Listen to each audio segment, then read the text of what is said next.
அந்த என்ன பண்ணார், பகவானை கேட்காம உக்கிரசேனர் உக்கிரசேனர்களை கொண்டு போய் கொடுத்தாங்க. அந்த முசலம் யார், சாம்பன் வயிற்றுலேருந்து பார்த்தா முசலம் பிறந்தது, அந்த உலக்க பிறந்தது, இரும்பு உலக்க. இது என்ன பண்ணுறது,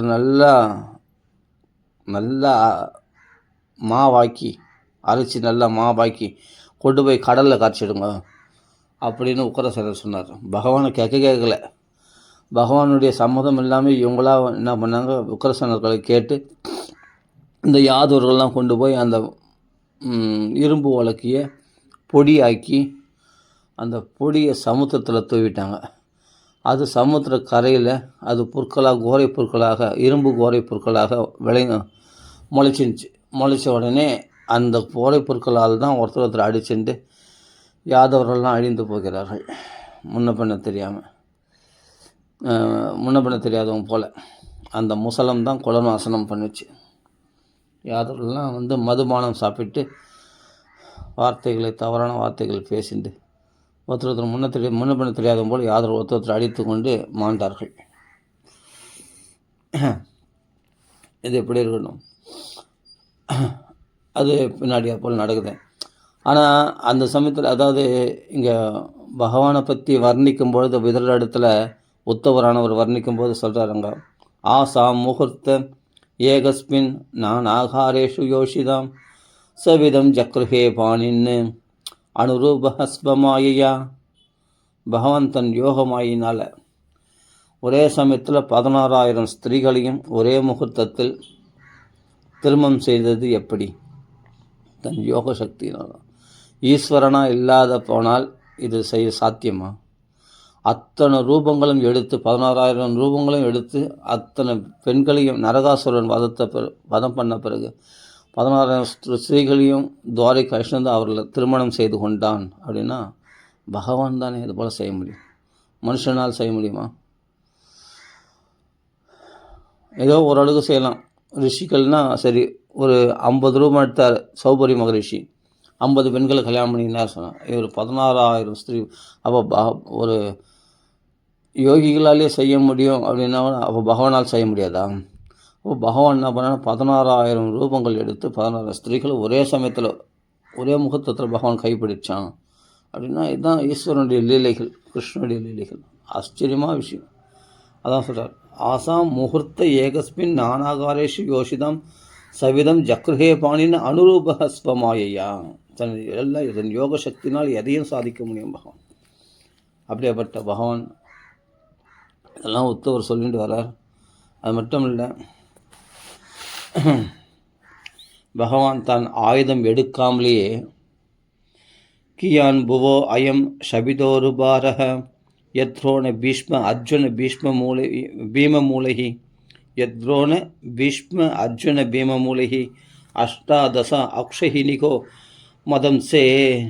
மதம்சேன் ஆஸ்தே பலம் துர்பிஷகம் யதூனாம்.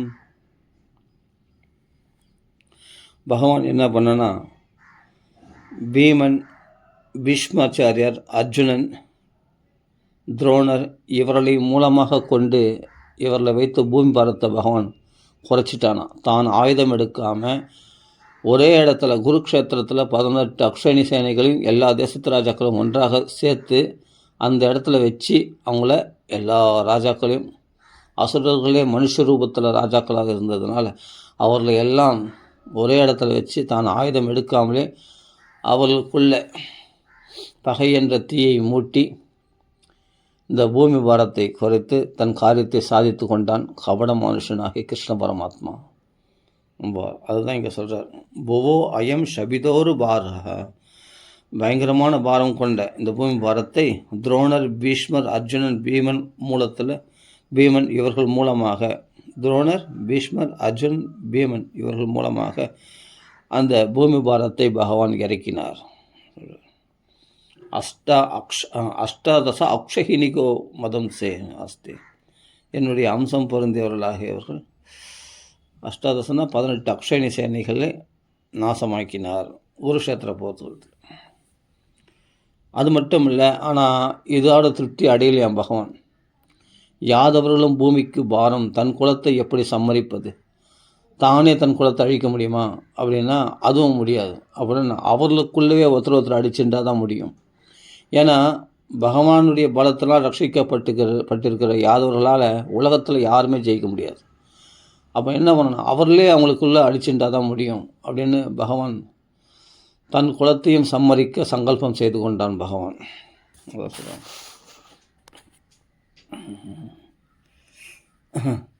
அவர் என்ன பண்ணுறாங்க, எல்லாமே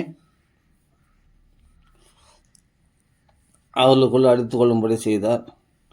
அது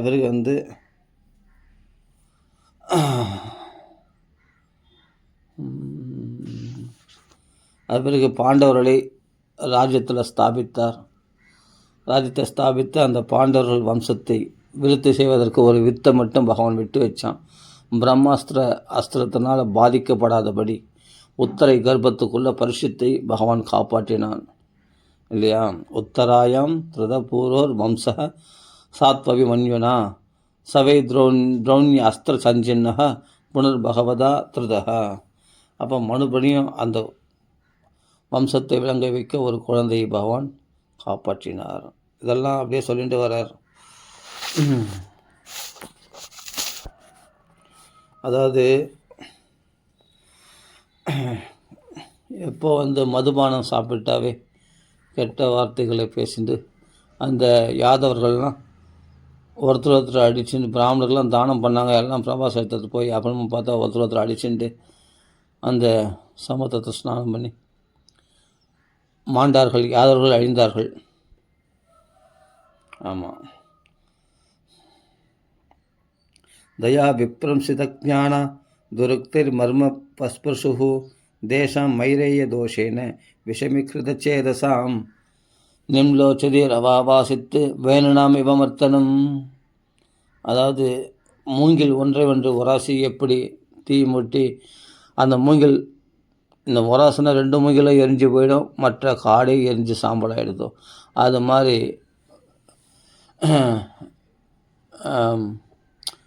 அந்த யாதவர்கள் ஒருத்தர் அடித்து கொண்டு மாண்டார்கள். அந்த யாதவ குலத்தையும் பகவான் அழிச்சார். அப்போ பகவான் ஸ்வாத்மமாயா கதிம் தாம் அவலோக்கிய சரஸ்வதியும் உபஸ்பிருஷ்ய விரக்ஷமூலம் உபாவிஷத்து. அதற்கு பிறகு பகவான் அவர் நாம் வைகுண்டத்துக்கு போகிறதுக்கு காலம் வந்துடுச்சு, அதனால் நம்ம கிளம்பலாம்னு சொல்லிட்டு சரஸ்வதி நதிக்கரைக்கு பகவான் தனியாக செல்கிறார். போகும்பொழுது தான் அந்த இடத்தை விட்டு போனால் தான் யாதவர்கள் ஒருத்தர் அடிச்சுட்டா அவர்கள் மாழ்வார்கள் என்று அவர்களை விட்டுட்டு அவர் பாட்டு பகவான் சரஸ்வதி நதிக்கரை போகிறார். அவர் பின்தொடர்ந்து போனது யாருன்னா உத்தவர் மட்டும்தான் பின்தொடர்ந்து போனார். உத்தவர் பகவான் பிரிவை தாங்க முடியாமல் பின்தொடர்ந்து போனார். ஏன்னா அவர் தான் இந்த மைரேய தோஷேன்னு அப்படின்னா மதுபானம் பண்ணுறது மகா தோஷம். எப்படிப்பட்ட தங்கள் உறவினர்களுக்குள்ளே எவ்வளோ பெரிய பேதத்தை உண்டாக்கி ஒருத்தர் வெட்டின்னு மாளும்படியாக களி தோஷம் இருக்கிற இடம் மதுபானம் பண்ணுற இடம். அந்த களியினால் பாதிக்கப்பட்டவர்கள், களிதோஷம் பாதிக்கப்பட்டவர்கள். ஆனால் எல்லாரும் தேவர்கள் தான்.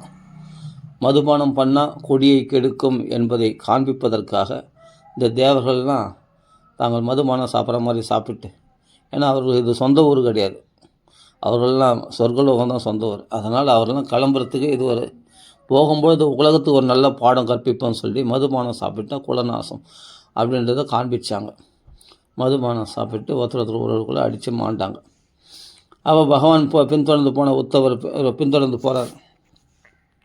பகவானுடைய அபிப்பிராயத்தை தெரிந்தவர் உத்தவர். தன் குலத்தை சம்மரிக்க நினைச்சார் பகவான். அதனால் தான் பகவான் அவர்களை விட்டு பகவான் வைகுண்டத்துக்கு போகிறான்னு தெரிஞ்சுட்டு பின்தொடர்ந்து போனார் உத்தவர். அதாபி தத் அபிப்ரேதம் ஜானன் அகம் அறிந்தம புஷ்டதோ அன்பகமும் பர்த்து பாத விஸ்லேஷணாட்சம. பகவான் பிரிவு தாங்க முடியாமல் அவரை பின்தொடர்ந்து சென்றேன். அதற்கு பிறகு பகவான் அத்ராட்சம் ஏகமாசின்னும் விசின்பந்து அந்த சரஸ்வதி நதிக்கரையில் ஒரு அரச மரத்தடியில் பகவான் சங்கு சக்கர கதாதாரியாக பகவான் இடது தொடையில் வலது பாதத்தை வைத்து கொண்டு அப்படி பகவான் அமர்ந்திருக்கிறான். பத்ரி நாராயணனாக, அதுபோல் நாராயணனா பகவான் பிரகாசிக்கின்றான். அத்ராட்சம் ஏகமாசினம் விசின்பன் தைதம் பதிம் ஸ்ரீநிகேதம் சரஸ்வத்தியாம் கிருதகேதம் அகேதனம். தனக்கு ஆசையும் எல்லாருக்கும் தான் ஆசையமாக இருக்க வேண்டிய பகவான், அவருக்கு தன் ஸ்வரூபத்தில் நிரமிக்கிற பகவான், அவனுக்கு எந்த ஆசையும் தேவையில்லை. ஆனால் ஒரு மரத்தை ஆசிரித்து அந்த அரச மரத்தடியில், அந்த ஆலமரமும் அரச மரத்தில் அடியில் உட்கார்ந்துட்டு இப்படி காட்சியளித்தாராம் பகவான். சியாம் அவதாதம் விரஜம் பிரசாந்த அருள்நோச்சனம் தோர்பிர் சதுர்பிர் விதிதம் பீத கௌசாம்பரேணச்ச வாமோஹ உராவ் அதிஷ்ரித்ய தட்சிணாங்கிரி சரோருகம் அவாசித அற்பக அஸ்வத்தம் அகுருஷம் தியக்த பிப்பலம். அப்போது எல்லா ஆசைகளையும் வெறுத்த அவர் இடது தொடையில் வலது பாதத்தை வைத்து கொண்டு அப்படி பகவான் அந்த அஸ்வத்த விருட்சத்துக்கு அடியில் பகவான் அமர்ந்து கொண்டிருந்தார். சியாமசுந்தரனாக, அதே சந்திர அப்பழுக்கற்ற சுத்தமான வஸ்திரமாகிய மஞ்சள் பட்டாடை அணிந்து கொண்டு பிரசாந்தமான முகமுடையவனாக, சுறுசுறான கேசமுடையவனாக, தாமரை போன்ற கண்கள் உடையவனாக பகவான் காட்சியளித்தாராம். இதெல்லாம் 4 கை தோர்பிஷ் சதுர்பிகி விதிதம், 4 கைகளோடு பகவான் காட்சியளித்தாராம் சங்க சக்கர கதாதாரியாக. அப்படிப்பட்ட கிருஷ்ண பரமாத்மா அதை உத்தவரை பார்த்து தரிசிக்கிறார். தரிசித்த உடனே அப்போ உத்தவரை பார்த்து பகவான் தஸ்மின் மகாபாகவது தை பாயின சுஹருத்சகா லோகான் அனுச்சரன் சித்த ஆசசாத எதிர்ச்சையாம். அந்த சமயம்தான் உத்தவருக்கு அங்கே உபதேசம் பண்ண ஆரம்பிக்க போகிறார். அந்த சமயம்தான் இவர் மைத்ரேயர் சேர்ந்தார். அவர் வியாசருடைய நண்பராக, அவர் பராசருடைய சிஷ்யர்கள் தான் 2 பேரும், வியாசரும் மைத்ரேயரும். அப்படிப்பட்ட அவர் வியாசருக்கு நண்பராகிய மைத்ரேய மகரிஷி அந்த இடத்துல எதிர்ச்சியாக சேர்ந்தாராம். எதிர்ச்சியாக சேரல, பகவான் இச்சை பிரகாரம் தான் சேர்ந்தார். அந்த சமயத்தில் பகவானுக்கு ஒரே ஒரு குறை, விதுரர் வந்திருந்தார்னு திருப்திப்படுத்திருப்பார் பகவான். எல்லாரும் கடைசி காலத்தில் பகவான் நினைப்பாங்க. பகவான் கடைசி காலத்தில் வைகுண்டத்துக்கு போகும்போது விதுரர் நினச்சாராம். என்ன பாக்கியம் பாருங்கள் விதுரர். ஆனால் விதுரர் அந்த சமயத்தில் தீர்த்த யாத்திரையாக போயிருந்தார். ஆனால் மைத்ரேயர் சேர்ந்தார். மைத்ரேயருக்கும் உத்தவருக்கும் அங்கே பாகவதம் சிருஷ்டி காலத்தில் ஆரம்பத்தில் பிரம்மதேவருக்கு உபதேசித்த அந்த பாகவதத்தை இவர் 2 பேருக்கும் உபதேசிக்கிறார். அந்த இடத்துல தான் லோகான் அனுச்சரன் சித்த ஆசசாது எதிர்ச்சையான். அப்போ அவரிடத்துல பகவான்கள் பல கேள்விகளை கேட்கிறார் உத்தவர். அதுக்கு பகவான் பதில் சொல்கிறார். அதான் உத்தவ கீதை 11ஆம் ஸ்கந்தம் வருது இல்லையா, அதெல்லாம் உத்தவ கீதை உத்தவருக்கு சொன்னதெல்லாம் அந்த இடம்தான். ஓகே, அது பிறகு பகவான் சொல்கிறார், உத்தவா, உன்னுடைய மனசில் உள்ள அபிப்பிராயத்தை நான் அறிவேன். நீ முன் ஜென்மத்தில் வசுக்களில் ஒருவனாக இருந்தாய். அப்போது சத்திரம் என்ற யாகத்தினால் என்னை ஆராதித்தாய். எதற்காகவென்றால் என்னை அடைய வேண்டும் என்பதற்காக நீ சத்திரம் என்ற யாகத்தை செய்து என்னை ஆராதித்தாய். ஆனால் உன் மனசுல அபிப்பிராயம் தெரியும். அதனால் கவலைப்படாத உத்தவா, இதுவே உனக்கு கடைசி பிறவி. ஏன்னா இந்த பிறவியில் தானே என்னுடைய அனுகிரகம் உனக்கு கிடைச்சிது அப்படின்ட்டு உத்தவருக்கு பகவான் சொல்கிறார். வேதாகம் அந்தர் மனசிச்சிதம் தே கதாமியத்த துரபாபமன்யி சத்ரே புரா விஸ்வசுஜாம் வசூனாம் மத்சித்தி காமேன வசோத்வயஷ்ட சயேஷ சாதோ சரமோபவானம் ஆசாதிதஸ்தே மதனுகிரகோயத்து என்மொன்றுலோகம் ரகவுத்சுஜந்தம் திஷ்டியா ததுஷ்மான் விஷதானுவருத்தியாம். அப்படி பகவானுக்கு அதான் 2 குறை இருந்தது சொன்னியா. திரௌபதி கோவிந்தான்னு கூப்பிட்ட பிறகு தான் நான் போனேன், கூப்பிட்றதுக்கு முன்னாடி நான் போயிருக்கணுமே, அது ஒரு குறையாகவே இருந்துச்சு அப்படின்னு பகவான் அந்த குறையோடவே கிளம்புறான் வைகுண்டத்துக்கு. 2வது என்னன்னா விதுரரை பார்க்க முடியலேன்னு ஒரு குறை இருந்ததுதான் பகவானுக்கு. இந்த 2 குறை. இந்த விதுரர் எங்கேயோ போயிட்டான். அதனால் விதுரர் வந்தால் இந்த பாகவதத்தை மைத்ரேயரே நீங்கள் உபதேசியுங்கள் என்று மைத்ரேயருக்கு பகவான் உத்தரவிடுறார். ஞானம் பரம் மன் மகிமாபபாசம் யத் சூரியோ பாகவதம் வதந்தி புரா மயா புரோக்தம் அஜாய நாப்யே பத்மே நிஷன்னாய மமாதி சர்க்கே ஞானம் பரம் மன் மகிமாவபாசம் யத் சூரியோ பாகவதம் வதந்தி. மகாத்மாக்கள்லாம் பாகவதம் என்று கொண்டாடக்கூடிய அந்த பாகவத புராணத்தை சிருஷ்டியின் ஆரம்பத்தில் பிரம்மபுத்திரர் குழம்பும்போது அவருக்கு இந்த பாகவதத்தை நான் உபதேசித்தேன். அந்த பிரம்மதேவருக்கு உபதேசித்த அந்த பாகவதத்தை உங்களுக்கும் உபதேசிக்கிறேன்னு சொல்லிட்டு மைத்ரேயருக்கும் உத்தவருக்கும் இந்த பாகவதத்தை உபதேசித்தார். அவன் சொல்கிறார், இப்படிலாம் நாங்கள் பாகவதம் பகவான் வாக்காலேயே நாங்கள் பாகவதம் கேட்டோம் அப்படின்னு உத்தரவு சொல்கிறார். பகவான் எங்களை வாழ்நாள் முழுவதும் ஒவ்வொரு க்ஷணமும் பகவானுடைய அனுக்கிரகம். பல மிராக்கிள்ஸ் பண்ணான் பகவான், பல மிராக்கிள்ஸ், பல லீலைகள் பண்ணான், பல அற்புதங்களை செய்தான். அவர்கள் கூட இருந்து பார்த்த எனக்கு தான் தெரியும் அப்படின்னு உத்தவர் சொல்கிறார். பிரதிக்ஷண அனுக்கிரக பாஜனார்த்தம், ஒவ்வொரு க்ஷணமும் பகவானுடைய அனுக்கிரகத்துக்கு பாத்திரமாக நாங்கள் இருந்தோமே, என்ன பாக்கியம் அப்படின்னு சொல்கிறார். அப்போது கண்களில் கண்ணீர் மல்க பகவான் உபதேசித்த பாகவதத்தை கேட்ட பிறகு பகவான் பிரிய போகிறானே, வைகுண்டத்துக்கு போக போகிறானே என்ற பிரிவு தாங்க முடியாமல் உத்தவரானவர் பகவானை நோக்கி ஸ்தோத்திரம் பண்ணுறார். இத்தியாதுர்தோக்தா பரமஸ்ய வம்சः பிரதிக்ஷணானுக்கிரக பாஜனோகம் ஸ்நேகோத்தரோமோ ஸ்கலிதாட்சராஸ்தம் முஞ்சன்சுச்ச பிராஞ்சலிர் ஆபபாஷே. கைகூப்பி கொண்டு தொண்டை கத்கதம் உண்டாக உடம்பெல்லாம் புல்லரிச்சு போக அப்படி பகவான் விட்டு பிரிவு தாங்க முடியாமல் அந்த தேம்பி அழுதுண்டே உத்தவர் ஸ்தோத்திரம் பண்ணுறாராம் பகவானை பார்த்து. கோன் வீஷதே பாத சரோஜபாஜம் சுதுர்லபாத்தேஷு சதுர்ஸ்வபிக. உங்கள் பாதங்களை சேவிப்பவர்களுக்கு 4 வித புருஷார்த்தங்களில் எது தான் சித்திக்காது? தர்மம், அர்த்தம், காமம், மோட்சம் 4மே சித்திக்கக்கூடிய திருவடி கமலங்களாச்சே. அப்படிப்பட்ட சர்வ சம்பத் பிரதானமான உங்கள் திருவடி கமலங்களை சேவித்து எங்களுக்கு என்ன அடையா நான் விட்டுட்டுனாங்க, எங்களுக்கு என்ன கிடைக்கல இந்த உலகத்தில், எங்களுக்கு எல்லாம் கிடைச்சது, எல்லாம் சித்தி அடைஞ்சது, எல்லா சுகபோகங்களும் எங்களுக்கு அள்ளி வருஷத்தீர்கள் இந்த உலகத்தில் இருக்கும்போது பகவானே எங்களை விட்டு பிரிய போகிறீங்களா, வைகுண்டத்துக்கு நீங்கள் போகிறீர்களா அப்படின்னு விரகத்தினால் தவிக்கிறார். ததாபிநாகம் பிரவருணோமி பூமன்னு பவத் பதாம்போஜ நிஷேவன் அத்சுகா. உங்கள் திருவடி கமலுள்ள சௌக்கியத்தை அனுபவித்த நான் அதை என்னமா எங்களால் விட முடியும்? அதனால் உலக ஆசைகளை எங்களுக்கு அற்று போய்விட்டது. உலகத்தில் எனக்கு எந்த விதத்துலேயும் எதுலேயும் ஆசை கிடையாது. உங்கள் திருவடி கமலங்களை விட்டு நாங்கள் பிரியவே கூடாது, அது மட்டும்தான் என்னுடைய ஆசை அப்படின்னு உத்தவர் பிரார்த்திக்கிறார். அப்போ சொல்கிறார், உங்களுக்கு பகவானே நீங்கள் தேரோட்டினது அர்ஜுனன் ஏதாவது சம்பளத்துக்கு ஆள் வச்சானா தேரோட்டுறதுக்கு? உங்களை இல்லையே. எந்தவித பலனையும் ஏதாவது ஒரு பலனை எதிர்பார்த்தா தான் ஒருத்தர் வேலைக்கு போகிறாங்கன்னா எதுக்கு வேலைக்கு போகிறாங்க?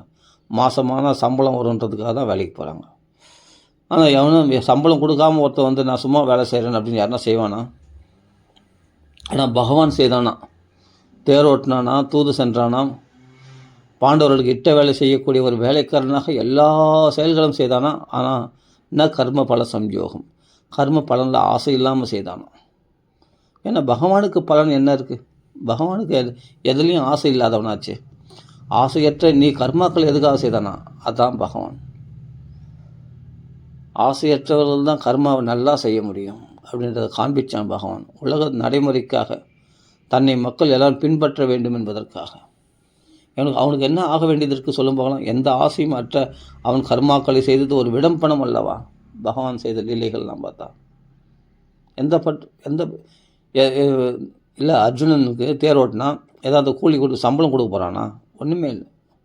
ஆனால் தேரோட்டினான், தூது சென்றான், அவன் வீட்டு வாசல் காவலாளியாக இருந்தான், எவ்வளோ சேவகம் செய்தானே, என்ன பலனை எதிர்பார்த்து? ஒன்றுமே கிடையாது.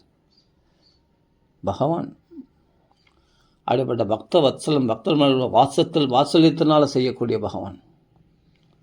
அதனால் உலகன் ஏன்னா தன் ஆத்மாவில் நம்பிக்கக்கூடியவன், அவனுக்கு பலன்களை பற்றுதல் பகவானுக்கு கிடையாது. ஆசையற்ற அவன் கர்மாக்களை செய்தீர்களே நீங்கள் என்று உத்தவர் கிருஷ்ணரை பார்த்து ஸ்தோத்திரம் பண்ணுறார். கர்மான் அனீஹஸ்ய, பிறவியற்ற நீங்களும் பிறந்ததாக காட்டிக்கொண்டீர்களே வசுதேவர் தேவிக்கு முன்னாடி. பவோ அவபஸ்யதே, உனக்கு ஏது பிறப்பு? அதே சமயத்தில் துர்காஷையோ அதா அரி பயாத்து பலாயனம், அதாவது கம்சனுக்கு பயந்து நீங்கள் மதுரா நகரத்திலிருந்து புறப்பட்டு கோகுலத்தில் மறைஞ்சு 10 வருஷம் வாசம் பண்ணும்படியாக நேர்ந்ததே. இதெல்லாம் என்ன விடம் பண்ணும் நீங்கள்? நீ யாருன்னா காலாத்மனம். அடுத்த பதில் காலாத்மனக, நீங்கள் காலஸ்வரூபி அல்லவா? காலத்தை கண்டு ஐயோ மரண காலம் வந்தால் எல்லாரும் பயப்படுவாங்க. அவன் பகவானே காலஸ்வரூபி, காலன் அவனே காலன் வந்தால் எல்லாரும் நடுநடுங்குவாங்க இல்லையா? எல்லா ஜீவராசிகளும் காலன் வருதுன்னா சொன்னேன் அப்படின்னு மரணம் வருதுன்னு எல்லாரும் பயப்படுவாங்க இல்லையா மரணத்துக்குண்டு.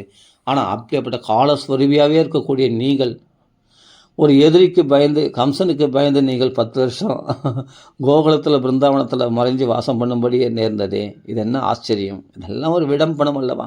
பிறவியற்ற பகவான் ஒரு பிறப்பு எடுக்கிறதும், ஆசையில் பலனை எதிர்பார்க்காத பலன்களை பட்டு இல்லாத பகவான் கர்மாக்களை அவ்வளோ கடுமையாக செய்கிறதும், விடாப்பிடியாக அந்த கர்மாக்களை செய்கிறான்.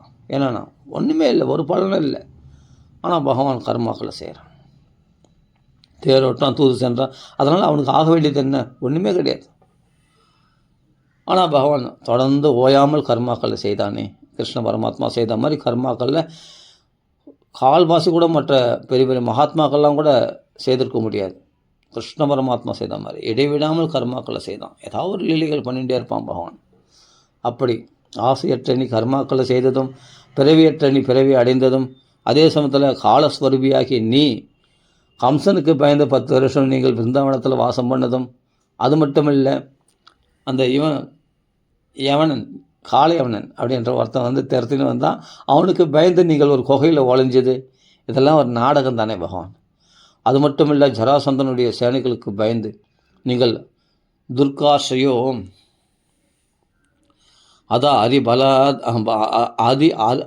அரிபயாத் பலாயனும் காலத்மதோ எத் பிரமத ஆயுதாசிரிய. நீங்கள் என்னென்னா கடல் நடுவில் ஒரு கோட்டையை துவாரகையை நிர்மாணித்து அங்கே கோட்டைகளை கட்டி மறைந்து வாசம் செய்தது. இதெல்லாம் என்ன நம்புகிற மாதிரியா இருக்குது? இதெல்லாம் ஆச்சரியமாக இருக்குது. நீயே காலஸ்வரூபி. ஜராசந்தனுக்கும் அந்த காளையவனுக்கும் பயந்து மதுரா நகர மக்களை எல்லாம் துவாரகையில் அப்படியே அவர்களை கொண்டு போய் கடத்தி, அவர்களை கொண்டு போய் அங்கே துவாரகையில் வச்சு, அந்த துவாரகையில் ஒரு நகரத்தை நிர்மாணம் பண்ணி அங்கே வாசம் செய்தீர்களே, இதெல்லாம் என்ன ஆச்சரியம் அப்படின்னு சொல்கிறார் இங்கே உத்தவர். ஏன்னா நீங்களே காலஸ்வரூபி. உங்களால் அவங்களுக்கு மரணம் ஏற்படும், உங்களுக்கு மரணமே அற்றவர் நீங்கள். அப்படியேப்பட்ட எல்லாமே காலத்தை கண்டு, இப்போ நாளைக்கு என்ன பண்ண போகிறோம் அப்படின்னு காலத்தை கண்டு தான் நம்மளாம் பயப்படுறோம். நாளைக்கு எப்படி பழிக்கிறது, எதிர்காலத்துக்கு நம்ம என்ன பண்ண போகிறோம் அப்படின்னு பயப்படுறோம் இல்லையா? அந்த காலத்தில் ஐயோ வயசாகிட்டே இருக்கே, மரணம் கிட்ட நெருங்கிட்டு இருக்கே அப்படின்னு பயப்படுறோம் இல்லையா? நோய்களால் பாதிக்கப்படும் போது அந்த காலத்தை கண்டு யார் தான் பயப்பட மாட்டாங்க? அப்படியேப்பட்ட அந்த காலத்தினுடைய வடிவமாகவே, காலத்தினுடைய ஸ்வரூபமாகவே இருக்கிறான் பகவான். அப்போ அவனுக்கே அது பயம். அவன் பயந்து ஒரு இடத்துல வாசம் பண்ணான்னு சொன்னான். இதுதான் ஆச்சரியம் அப்படின்றார் உத்தவர். இங்கே ஆச்சரியமாக வர்ணிக்கிறார். உங்களுக்குன்னு மறைஞ்சி வாசது ஒரு கோட்டையை கட்டிட்டு கடல் நடுவில் போய் கோட்டை கட்டி அங்கே தான் வரமாட்டாங்க யாரும். கடல் தாண்டி யார் வரப்போகிறாங்க, இங்கே தான் வரமாட்டாங்க அப்படின்னு சொல்லி ஜராசந்தன் காளையவனுக்கு பயந்து நீங்கள் அங்கே துவாரகை என்று நிர்மாணம் பண்ணி அந்த கோட்டையை கட்டி வாசம் செய்தீர்களே, இது என்ன ஆச்சரியம் அப்படின்னு உத்தவர் சொல்கிறார் இங்கே. அது மட்டும் இல்லை, ஃபஸ்ட்டு என்ன சொன்னால், ஆசை இல்லாத நீ கர்மா செய்ததும் செயல்கள் செய்ய, அதே சமயத்தில் பிறவியற்ற நீ பிறவி அடைஞ்சதும், அதே சமயத்தில் காலஸ்வரூபியாக நீ மற்றவர்கள் இதுபோல் காளையவனன், ஜராசந்தன், கம்சன் முதலானவர்களுக்கு பயந்தது, இதெல்லாம் ஒரு விடம்பனம். அது மட்டும் இல்லை, தன் ஆத்மாவிலே ரமிக்கின்ற நீ ஸ்திரீகளால் ரமிக்க வேண்டிய அவசியம் என்ன? ஆனால் பார்த்தா பெரிய குடும்பஸ்தனே நீ தான். 16,108 ஸ்திரீகளை கல்யாணம் பண்ணிட்டு அப்படி துவாரகைகளை வாசம் செய்தாய். அதான் சொல்கிறாருங்க, ஸ்வாத்பன்றதே கித்தியதி தீர்விதாமிக எத் பிரமதா ஆயுதாஸ்ரய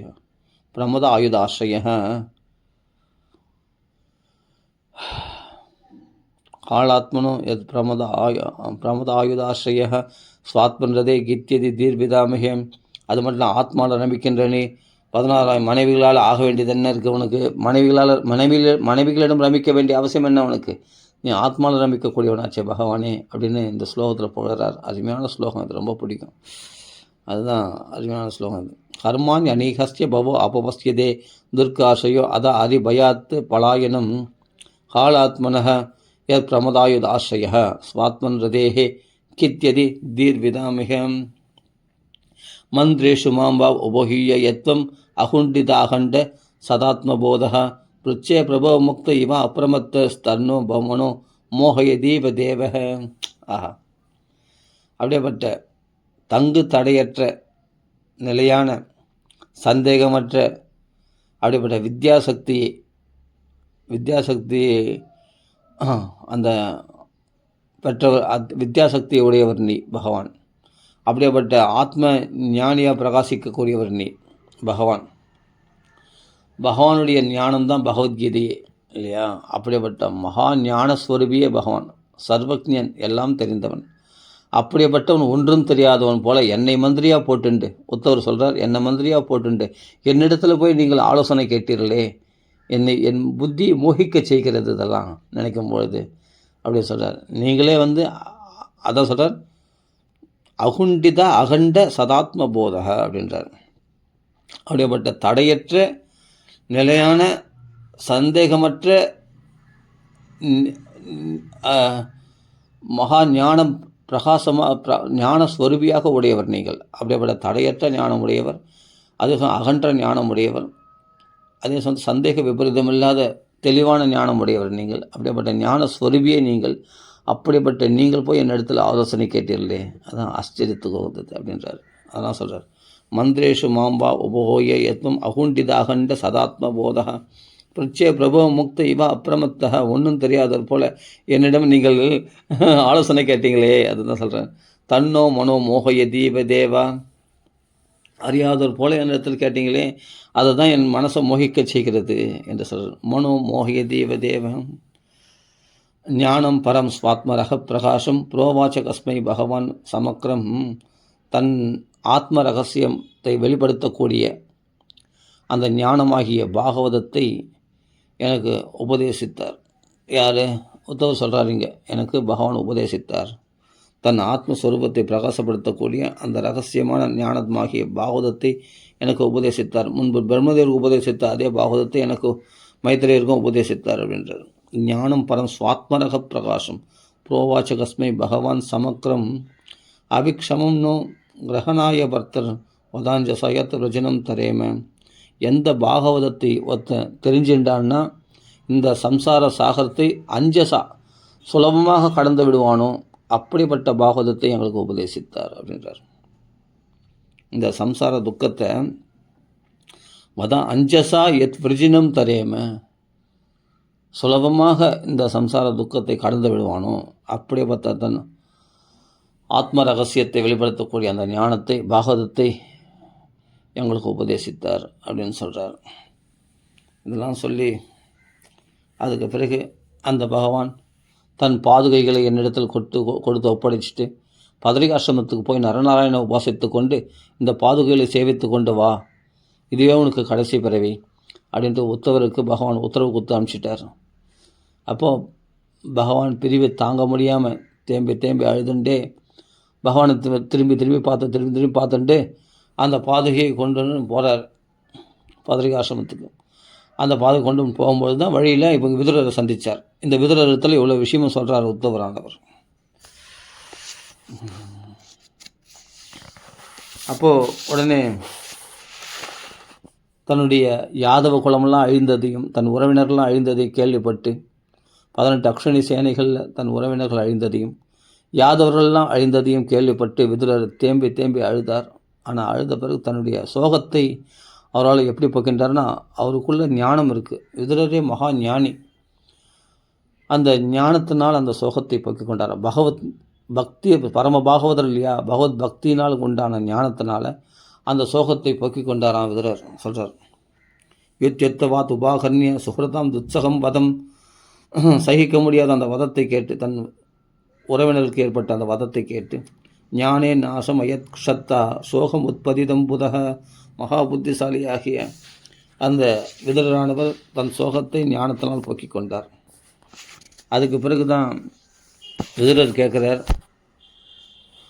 உத்தவர் இடத்துல கேட்குறார், விதுரவாச்ச ஞானம் பரம் ஸ்வாத்ம ரக பிரகாசம், தன் ஆத்ம ரகசியத்தை பிரகாசப்படுத்தக்கூடிய அந்த உயர்ந்த ஞானம் பரம், அந்த உயர்ந்த ஞானம் யதாக யோகேஸ்வர ஈஸ்வரஸ்தே பக்தும் பவான்னோ அர்ஹதி எத்தி விஷ்ணு விருத்தியாத்து கிருதச்சரந்தி.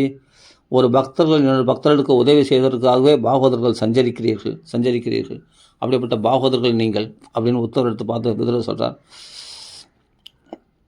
பகவானுடைய பக்தர்கள் ஒரு பக்தருக்கு உதவி செய்வாங்க இல்லையா, அது மாதிரி பக்தர்களை உதவி செய்வதற்காகவே பாகவதர்களாக நீங்கள் சஞ்சரிக்கிறீர்கள். எனக்கு உபதேசிக்க அந்த உபதேசம் பெறுவதற்கு எனக்கு தகுதி இருந்தால் தயவுசெய்து பகவானால் உபதேசிக்கப்பட்ட அந்த பாகவதத்தை எனக்கு உபதேசியுங்கள் என்று விதுரர் கேட்டுக்கொள்கிறார். அப்போது சொல்கிறார், அப்பா எனக்கு அந்த கட்டளை கிடையாது. உங்களுக்கு உபதேசம் செய்யும்படி கட்டளையிட்டது யாருன்னா மைத்ரேய மகரிஷிக்கு தான். அதனால் மைத்ரேய மகரிஷியை போய் ஆசிரியுங்கள். அவர் உங்களுக்கு அந்த பகவானால் உபதேசிக்கப்பட்ட அந்த பாகவதத்தை உனக்கு உபதேசிப்பார் என்று சொல்கிறார். நனுதே தத்துவ சம்ராஜ்ய ரிஷி கௌஷாரவோ அந்திமே, கௌஷார முனின்னு சொன்னால் மைத்ரேயர்னு அர்த்தம். அவர் அதனால் அந்திம காலத்தில் கௌஷார முனி, அதாவது மைத்ரேயர்களுக்கு தான் உத்தரவிட்டிருக்கார், விதுரர் வந்தால் நீங்கள் இந்த பாகவதத்தை சொல்லுங்கள் அப்படின்ட்டு பகவான் கட்டளையிட்டிருக்காராம். சாக்ஷாத் பகவதா ஆதிஷ்டோ மர்த்தியலோகே ஜிஹாசதாம். என்னது, பகவான் வைகுண்டத்துக்கு போகும்போது இந்த நீச்சன் என்ன நினச்சானா, பகவான் என்ன நினச்சானான் அப்படின்னு தேம்பி தேம்பி அழறாராம். யார் எல்லாம் கடைசி காலத்தில் பகவானை நினைக்கணும்னு சொல்லுவாங்க. பகவான் வைகுண்டத்துக்கு போகும்போது இந்த விதுரன் இந்த நீச்சனை என்ன நினைச்சாரா, பகவான் என்ன நினைச்சாரான் அப்படின்னு தேம்பி தேம்பி அழறார். அதுக்கு பிறகு அந்த இரவு முழுவதையும் உத்தவரும் விதுரரும் பகவானுடைய புகழை இவர் பேச அவர் கேட்க, அவர் பேச இவர் கேட்க, பகவான் புகழையே பாடி அந்த இரவு முழுவதும் ஒரு முகூர்த்த காலம் போல், ஒரு க்ஷணம் போல் கழிச்சிட்டாங்களாம். இந்த இரவு பகவத் குணங்களை பற்றி பேசும்போது காலம் போகிறதே தெரியாது, அவ்வளோ ஃபாஸ்ட்டாக போகும். நேற்று கூட அப்படி தான் 1.25 மணி நேரம் ஆயிடுச்சு பகவானை பற்றி பேசும்போது. அது மாதிரி காலம் போகிறதே தெரியாது. ஸ்ரீ சுகுவாச்சே இது சக விதுரேன விஸ்வமூர்த்திர் குணகதையா சுதையா பிளாவிதோருதாபகா க்ஷணமிவ புள்ளினே. ஒரு க்ஷணம் போல் போயிடுச்சான் அந்த இரவு முழுவதும். க்ஷணமிவ புள்ளினே யமஸ்வசுஸ்தாம் சமுச்சித ஆபகவிர் நிஷாம் ததோ அகாத்து. அதற்கு பிறகு அந்த இரவு முழுவதும் பகவத் கதைகளில் குணங்களில் கழித்து அப்புறம் விதுரர் மறுபடியும் தீர்த்த யாத்திரையாக கிளம்பிட்டார். உத்தவர் பத்ரிகாசிரமத்துக்கு கிளம்பிட்டார். இன்றைக்கும் உத்தவர் இருக்கார் பத்ரிகாசிரமத்தில். பகவான் திருவடிகளை வைத்து பூஜித்து கொண்டிருக்கிறார். அந்த மரவடிகளை வச்சு பூஜித்துருக்கார். அவர் பாதுகையில் வச்சு சேவிச்சுட்டு இருக்கார். இன்றைக்கும் உத்தவர் இருக்கார் பத்ரிகாசிரமத்தில். நரநாராயணரில் உபாசித்து கொண்டு அந்த பாதுகையிலையும் உபாசித்து கொண்டு இருக்கிறார். அவர் இருக்கிறதுனால்தான் நமக்கெல்லாம் பாகவதம் படிக்கிறதுக்கு பக்தி உண்டாகுது. அதனால் ராமாவதத்தில் எப்படி ஒரு ஆஞ்சநேயரை விட்டு போனதால் ராமாயணம் இன்றைக்கி மெயினாக இப்போ பாருங்கள் உபன்யாசம்லாம் ராமாயணம் பாகவதம் 2 தான் அதிகமாக பிரகாசிக்குது. அப்போது இதுதான் அத்தாட்சி. பக்தி கிரந்தம்னா ராம பக்திக்குன்னா ராமாயணமும், கிருஷ்ண பக்திக்குன்னா பாகவதம். எத்தனையோ புராணங்கள் இருந்தாலும் சரி, இது 2 தானே இன்றைக்கி உபன்யாசங்கள் நிறைய நடக்கிறது. இதை பற்றி தானே பெருமையாக நிறைய பேசுகிறாங்க. ஏன்னா இவங்க 2 பேர் இருக்கிறதுனால தானே. யார் 2 பேர்? ராமாவதத்தில் ஆஞ்சநேயர் விட்டு போனது, ஆஞ்சநேயர் சிரஞ்சீவியாக இருக்கிறதுனாலையும், உத்தவர் கிருஷ்ணாவதத்தில் விட்டு போனதால் அவர் இருக்கிறதுனால தான் நமக்குள்ளே இந்த பாகவதம் நமக்குள்ளே பிரகாசிக்குதான் இவ்வளோ சாநித்தியமாக. அதனால தான் நம்ம ராம் பக்தி அதனால் பாகவதம் அதிகமாக பிரகாசிக்குதான். பாகவதத்தில்னா பாகவதர் ஆகிய உத்தவர் இருக்கிறதுனால தான் பத்ரிகாசிரமத்தில் இன்றைக்கும் உயிரோடு இருக்கிறார். அவரெல்லாம் சிரஞ்சீவிலாம் இருக்கிறாங்க. பகவான் அப்படி அனுகிரகம் பண்ணிட்டான். அவர் இருக்கிறதுனால தான் இன்றைக்கி பாகவதம் நமக்குள்ளே துளிர் விடுது அதிகமாக. ஒரு பாகவதன் இந்த உலகத்தில் இருந்தான்னா அது பாகவதம் ஏதோ ஒரு மூலையில் பாகவதம் பிரகாசமாக நடந்துகிட்டே இருக்கும். அந்த பாகவதம் செழிப்பாக இருக்கும். பகவத் பக்தி கிருஷ்ண பக்தி பிரகாசமாக இருக்கும் அந்த இடத்துல. அது இந்த பாரத தேசத்தில் இருக்கிறதுனால இந்த பாரத தேசத்தில் பாகவதம் எங்கே பார்த்தாலும் பாகவதம் பாரத தேசத்தில் மட்டும் இல்லை, உலகம் முழுதும் இப்போ பாகவதம் ரொம்ப பிரகாசிக்குது. எங்கே பார்த்தாலும் இஸ்கான் பாகவதம், அங்கே இஸ்கானில் பக்தர்லாம் பாகவதம் சொல்கிறாங்க. வெளிநாட்டில் பார்த்தா அது மட்டும் இல்லை, மற்ற பாகவதர்களும் நிறைய பாகவதம் சொல்கிறாங்க. அங்கங்கே நிறைய பக்தர்கள் பாகவதம்லாம் சொல்கிறாங்க. உலகம் முழுக்கெல்லாம் பாகவதம் நடக்குது. எதனால்னா உத்தவர் இருக்கிறதுனால தானே. அந்த உத்தவர் அப்படியேப்பட்ட பரம பாகவதர். அதனால தான் அவரை விட்டு வச்சுட்டு போனார் பகவான் மக்களுடைய நன்மைக்காக. ஆனால் உத்தவருக்கு இதுதான் கடைசி பிறவி. அப்புறம் பகவானை போய் சேர்ந்துடுவார். அவர் முன் ஜென்மத்தில் வசுக்கள் ஒருவராக இருந்த அவர் சத்திர யாகத்தினால் பகவானை ஆராதித்த போது பகவான்கள் பிரார்த்தனை பண்ணிட்டு எனக்கு மோட்சம் வேணும்னு கேட்டார். மோட்சம் உனக்கு இப்போ கொடுக்க போகிறதில்ல, நான் அதே சமயத்தில் எந்த அவதாரத்துலேயும் என்னோட வைகுண்டத்துக்கு ஆட்சியமாக போகிறதில்ல, நீ இருந்தால் தான் உலகத்துக்கு மக்களுக்கு நன்மை ஏற்படும், அதனால் நீ இங்கே இரு அப்படின்னா பகவான் சங்கல்பத்தை அனுசரித்து உத்தவர் இங்கே இருந்துட்டார். அவர் நல்லா பாருங்கள், உண்மையாக இப்போ பிரத்யக்ஷமே தரிசிதம் உண்மையாக நடக்குதா இல்லையா? இந்த பாகவதம் தன்னாலே எப்படி பிரகாசிக்கும்? ஒரு மகாத்மா இல்லாமல் உத்தவர் இருக்கிறதுனால தான் பாகவதம் நமக்குள்ளே பிரகாசிக்குது. நல்லா தெரியுதுல்ல ஸ்பஷ்டமாக. இதாங்க உண்மை, இதுதான் சத்தியமான உண்மை.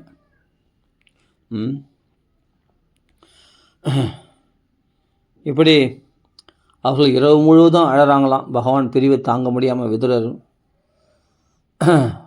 உத்தவரும் கூட சேர்ந்து யமுனையும் அழுகிறாளாம். அந்த யமுனா தீரத்தில் தான் இந்த சம்பாஷணம் நடக்குது. அந்த யமுனையும் கண்ணீர் விடுறாளாம். இந்த 3 பேருடைய கண்ணீரும் திரிவேணி சங்கமாக அங்கே பிரவாகமாக பிரவகித்து ஓடுகின்றதாம். அப்படி அது பிறகு அவங்க வழிகளை போய்விட்டார்கள். அவர் பதரிகாம்சம் போயிட்டார், விதுர தீர்த்த யாத்திரை போயிட்டார். இது நடந்தது. அது பிறகு விதுரர் ஹரித்வாருக்கு போனார். அங்கே தான் மைத்ரேய மகரிஷி இருக்கார். மைத்ரேயர் பார்த்தா மகா தேஜஸ்வியாக பிரகாசிக்கிறார். அப்படியேப்பட்ட மகா தபஸ்வி அவர். வியாசருடைய நண்பர் அவர், பராசரருடைய சிஷ்யர் அவர்.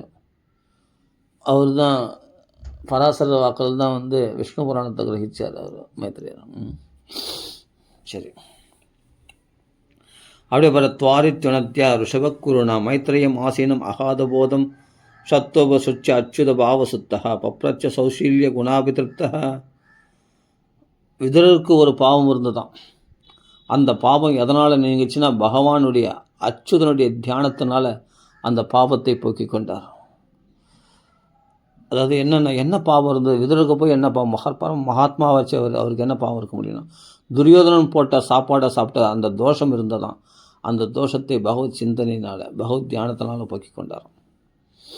அதுதான் துவாரித்துணத்தியா ரிஷபக்குருணாம் மைத்ரேயம் ஆசீனம் அகாதபோதம். அகண்டாகாரமான அந்த ஞான பிரகாசமானது அவர் முகத்தில் தேஜஸாக பிரகாசிக்கிறது தான். யார்? மைத்ரேய மகரிஷியுடைய உடம்புல தேஜஸாக பிரகாசிக்கிறது. ஆனால் பார்த்தா எப்படி இருக்கானா, சௌசீல்ய குணாபிதிருப்தா. ஆனால் பார்த்தா மகாதேஜஸாக நெருப்பு போல் சொல்கிறார் பாகத்துக்கு, மகாதேஜஸ்வியாக பிரகாசிக்கிறார். ஆனால் பார்த்தா உள்ளத்தில் பார்த்தா குழந்த மாதிரி இருக்கார். அவ்வளோ சுலபமாக பழகிறாராம். பாப்பா விதுரா, பாப்பா உன்னை பகவானே நினச்சா, உனக்கு நீ முன் வரவை தான் நான் எதிர்பார்த்துன்னு இருந்தேன். பகவான் உனக்கு பாகவத்தை உபதேசம் பண்ணுறதுக்கு என்னிடத்தில் கட்டளையிட்டு இருக்கானே அப்படின்னு சொல்லி விதுரா வாப்பா வாப்பான்னு அப்படி குழைவாக அழகாக குழந்த மாதிரி பேசுகிறார். வாப்பான்னு அந்த பேச்சிலேயே அவ்வளோ குழைவாக இருக்கான். அவ்வளோ சௌலபியமாக பழகிறாராம். பார்க்கறதுக்கு நெருப்போல் சொல்கிறார் மகாதேஜஸ்வி. ஆனால் பார்த்தா குழந்த மாதிரி பழகிறார், சுலபமாக பழகிறாராம். அதில் திருப்தி அடைஞ்ச விதுரர் போய் கண்களில் கண்ணீர் மல்க அந்த மைத்ரேய மகரிஷியை போய் விழுந்து சாஷ்டமாக சேவித்து அவரிடத்தில் சில கேள்விகளை எல்லாம் கேட்கிறார். ஏன்னா மகான்கள்லாம் கேட்காம சொல்ல மாட்டாங்க, தாங்களாம் முந்திரி விட்டமாக சொல்ல மாட்டாங்க, கேட்காம சொல்ல மாட்டாங்க. அப்போது ஏதோ ஒரு கேள்வி கேட்டு அவர் வாக்குலேருந்து அந்த பாகவதத்தை கேட்க வேண்டும் என்ப ஆசையினால் கேள்விகளை கேட்கிறார் விதுரரானவர்.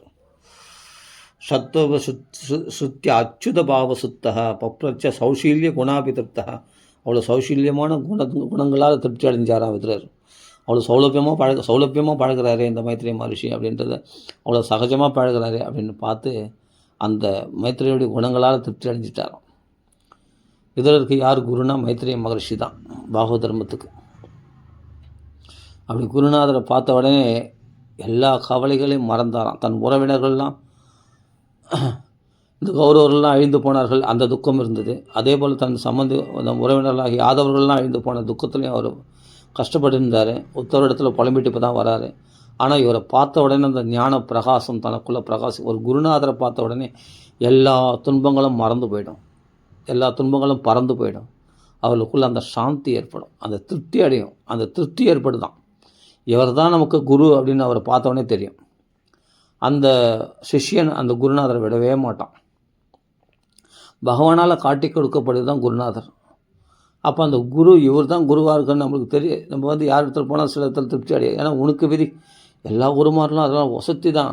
ஆனால் உனக்கு விதிக்கப்பட்டது யாருன்னா உனக்கே தெரியும், உன் ஆத்மாவுக்கே தெரியும், இவர் தான் நமக்கு குருநாதராக இருக்கு, சிறந்த தகுதி உடையவர் அப்படின்னு நம்மளுக்கே தெரியும். அந்த குருநாதரை பார்த்தாவே நம்மளுக்கு ஒரு திருப்தி உண்டாகும், ஒரு சாந்தி உண்டாகும். நம்மளை அவரை விட்டு போகக்கூடாது அப்படின்ற ஒரு நிம்மதி ஏற்படும், அங்கேயே இருக்கணும்னு தோணும். இந்த சௌசீல்ய குணாபிதிருப்தி, அந்த குணங்களால் அப்படியே திருப்தி அடைஞ்சு அந்த விதுரரானவர் நம்ம குருநாதர்கள் கிடைச்சிட்டார் அப்படின்னு மைத்ரேய மகரிஷியை பார்த்து சில கேள்விகளை கேட்கிறார். ஒரு சிஷ்யனாக இருந்து பணிவிடை செய்து கொண்டு அவர் கேள்வி கேட்குறார். பப்ரச்சனா கேள்விகளை கேட்குறார். சௌசீல்ய குணாபிதிருப்தா இதில் கேட்குறார், சுகாய கர்மாணி கரோதி லோக நதி சுகம் வாண்டி துபாரமம் வா விந்தேத போயஸ்தத ஏவ துக்கம் எதற்ற யுக்தம் பகவான் வதென்ன. இந்த மக்கள்லாம்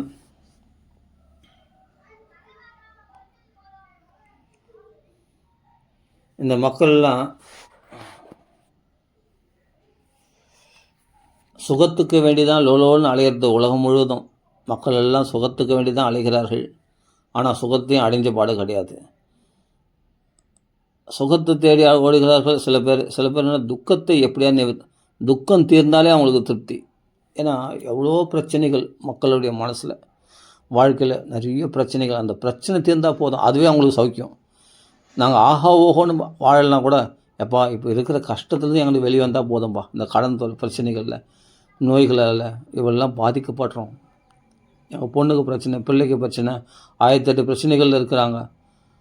அப்போ துக்கத்துலேருந்து வெளிவரத்துக்காக அவ்வளோ முயற்சிகள் பண்ணுறாங்க. ஆனால் துக்கத்துலேருந்து வெளிவந்த பாடு கிடையாது. ஒரு துக்கம் போனால் இன்னொரு துக்கம் வந்துகிட்டே இருக்குது.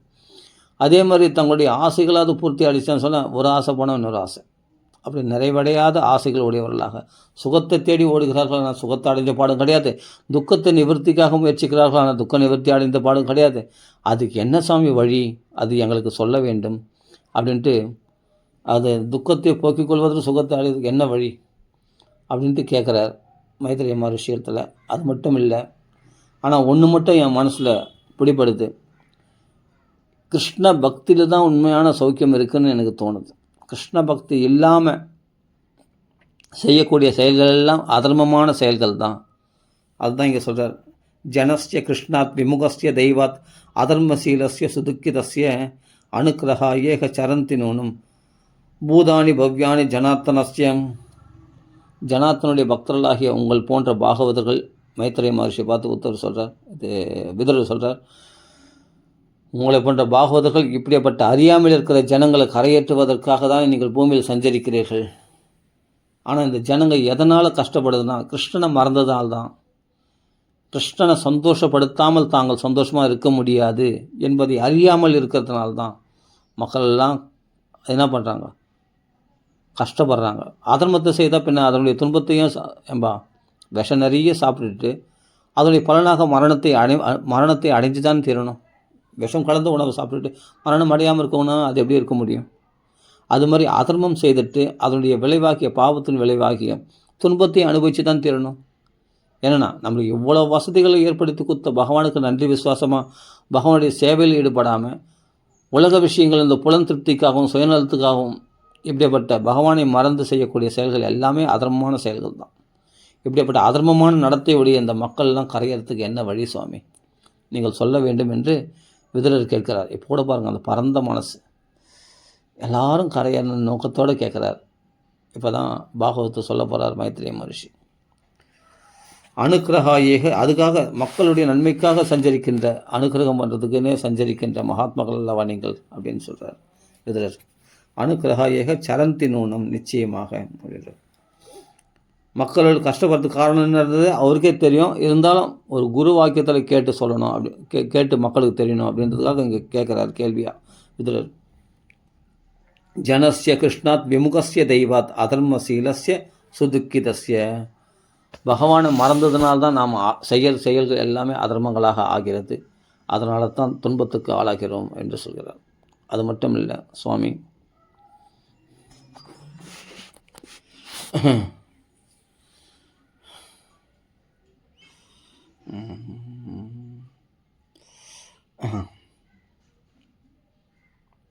எங்களுக்கு நாங்கள் மகாபாரதம்லாம் நிறைய கேட்டிருக்கோம். வியாசர் வாக்கால் மகாபாரதம் கேட்டோம். ஆனால் அதில் நிறைய தர்மங்கள்லாம் சொல்லப்பட்டு இருக்கிறது. பல தர்மங்கள்லாம் கேட்டிருக்கோம் அதில் மகாபாரதத்தில். அந்த பாரதத்தில் கேட்குற தர்மங்கள்லாம் பார்த்தா லோக தர்மங்களாக இருக்குது. அதெல்லாம் அற்பமான சுகத்தை கொடுக்கக்கூடியது. ஆனால் அந்த மகாபாரதத்தில் நடுவில் கிருஷ்ணனுடைய லீலைகள் வருது இல்லையா, அதுக்கு தான் அதிகமான சௌக்கியத்தை கொடுக்கக்கூடியதாக இருக்கிறது. அந்த கிருஷ்ண கதைகளை எங்களுக்கு சொல்லுங்களேன். பாகவதம்னு ஒன்று உங்களுக்கு உபதேசிச்சாரம் பகவான். தன் ஸ்வரூபத்தை, தன்னுடைய ரகசியத்தை முழுதும் வெளிப்படுத்தக்கூடிய, தன் லீலைகள்லாம் பிரகாசப்படுத்தக்கூடிய அந்த பாகவதத்தை உங்களுக்கு உபதேசித்தாராமே, அதை எங்களுக்கு சொல்லுங்களேன். அந்த கிருஷ்ணனுடைய கதைகளில் தான் எங்களுக்கு ரமிக்குமே தவிர, இந்த வியாசருடைய வாக்கியங்கள் 1,00,000 ஸ்லோகம் மகாபாரதம், ஆனால் அதில் பார்த்தா அங்கங்கே அற்ப சௌக்கியங்களை கொடுக்கக்கூடிய லோக தர்மங்களை நிறைய கேட்டு கேட்டு எங்களுக்கு போதும்னு தோன்றிடுச்சு. அதனால் எங்களுக்கு பகவான் பெருமைகள் அங்கங்கே பாகவதத்தில் அங்கங்கே கொஞ்சம் கொஞ்சம் காண கிடைக்குது. அதில் தான் நாங்கள் சௌக்கியமாக அனுபவிக்கிறோம் அப்படின்னு சொல்கிறாருங்க. பராபரேஷாம் பகவன் பிரதானி சுதானி மே வியாச முகாத் அபிக்ஷ்ணம். வியாச முகத்திலிருந்து வாக்கிலிருந்து கேட்ட மகாபாரதமானது அதிருப்தம சுல்ல சுகாவகானம். சுல்ல சுகாவனா அற்பமான சௌக்கியத்தை கொடுக்கக்கூடிய அந்த தர்மங்கள்லாம் நான் கேட்டது போதும்னு தோணுச்சு. ஆனால் தேஷாம் ஹிருதே கிருஷ்ண கதாமிருதவுகாத்து. ஆனால் இந்த அங்கங்கே நடுநடுவில் அங்கங்கே கிருஷ்ணனுடைய கதைகள் உதயமாகும் பற்றிய மகாபாரதத்தில் அந்த கதைகளில் கேட்ட உடனே எங்களுக்கு கேட்டது போதும்னு தோணலை, இன்னும் கேட்கணும்னு ஆசையாக இருக்குது அப்படின்னு சொல்கிறார். கஸ்திருப்னுயாத் தீர்த்த பதோ அபிதானாத்து சத்ரேஷுப சூரிபிர் ஈட்டியமானாத்து ய கர்ணநாடி புருஷஸ்ய யாதோ பவப்பிரதாம் கேக ரதிம் சின்னத்தி. மகான்கள்லாம் பாடக்கூடிய அந்த கிருஷ்ண கதாமிரதத்தை பாடினா என்ன ஆகும்னா, வீடுன்னு ஒன்று இருக்குது, இந்த உடம்புன்னு ஒன்று இருக்குது, இந்த வீடுன்னு ஒன்று இருக்குது, இந்த மனைவி குழந்தைகள் இவர்கள் மேலே உள்ள பாசபந்தங்களை கத்தரிச்சு எறிஞ்சிடுமா. அப்படிப்பட்ட ஒரு மாற்றத்தை உண்டாக்கக்கூடியதான் அந்த பாகவதம் அப்படின்ற புராணமானது, அல்ல பகவானுடைய அந்த கதைகளானது. பகவான் பெருமைகளை கேட்டுருந்தாருன்னா கர்ண நாடி கர்ண அந்த காதில் இந்த காது சவணம் பண்ணும்போது இந்த காதல் நாடி வழியாக இந்த பகவான் கதை உள்ளே பிரவேசித்து பவப்பிரதான் இந்த பிறவி தருகின்ற மேலும் மேலும் பிறவிகளை கொடுக்கின்ற இந்த வீடு, அதே சமயத்தில் வீட்டில் இருக்கிற மனைவி குழந்தைகள் இந்த பற்றெல்லாம் வெட்டி எறிஞ்சிடும் அந்த பகவானுடைய கதைகளானது. இது மகான்களால் பாடக்கூடிய அப்படியேப்பட்ட பகவானுடைய பெருமைகளானது என்று சொல்கிறார். கஸ்திருப்னியா தீர்த்த பதோ அபிதானாத்து சத்ரேஷப சூரிபிர் ஈட்டியமானாத்து. நாரதாதி மகரிஷிகள்லாம் பாடக்கூடிய அந்த பகவான் புகழானது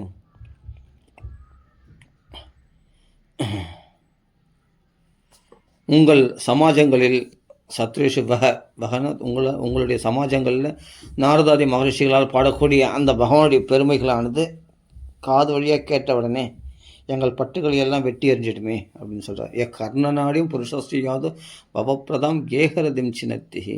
அது போய் என்ன பண்ணுமா, இவ்வளோ பெரிய மாற்றத்தை பண்ணிவிடுமா. அதே அதுக்கப்புறம் சொல்கிறாரு, இந்த கேள்விகள்லேயே இவ்வளோ பக்தி ரசம் ததும்பி இருக்குது பாருங்கள். விதுரருடைய கேள்வியிலேயே இவ்வளோ விஷயம் இருக்குது. அதனால் ஒரு மனுஷன் ஹரே பதானுஸ்மிருதி நிர்வதஸ்ய சமஸ்த துக்கத்யயமாசு தத்தே தான் சோச்சான் அவிதோ அனுசோச்சே ஹரே கதாயாம் விமுகானகேனே. வீணான வார்த்தைகள் பேசுறது, சரீர சஷ்டிகள், தேவையில்லாத சிந்தனைகள், தவறான சிந்தனைகள், இவைகளால் பொழுதுபோக்குற மக்களை பார்த்து ஸ்தாவரங்கள், மரங்கள், மிருகங்கள்லாம் கூட வருத்தப்படுதான். நமக்கு தான் மனுஷ பிறவி கிடைக்கல, இவன் பாரத தேசத்தில் மனுஷ பிறவி கிடைச்சும் பகவானுடைய கதைகளை பேசாமல் இப்படி வீணான பொழுதுபோக்குறானே, வீணான உலக விஷயங்களை சோச்சான் பரிதபிக்கக்கூடிய நிலையில் தள்ளப்பட்ட மரங்கள், அவைகள்லாம் கீழ்ப்பிறவிகள், அவைகளால் கிருஷ்ண கதையை அனுபவிக்க முடியாது, அவைகளால் எங்கேயும் கோயிலுக்கு போக முடியாது, அந்த வேரூன்றி கிடக்குது அந்த மரங்கள்லாம் சோகிக்குமா கீழ்நிலையில். நமக்கு தான் மனுஷ பிறவிகள், இவன் மனுஷ பிறவி கிடைச்சும் வீணாக்குறானே, வீணான வார்த்தைகளை பேசி, வீணான நினைவுகளால், வீணான செயல்களால் காலத்தை விரயமாக்குறானே அப்படின்னு நம்ம பார்த்து நரகத்தில் இருக்கிறவங்களாம் கூட சோகிக்கிறாங்களாம். பரிதபிக்கக்கூடிய நிலையில் தள்ளப்பட்டவர்கள் யாருன்னா நரகத்தில் இருக்கிறவங்க. இந்த மரம் செடி கொடிகள் மிருகங்களாக இருக்கிறது, இவைகள்லாம் நாம் தான் இந்த பிறவிகள் கிடைச்சிது. நம்மளால் பகவன் நாமா சொல்ல முடியாது, மிருகங்களால் பகவன் நாமா சொல்ல முடியுமா?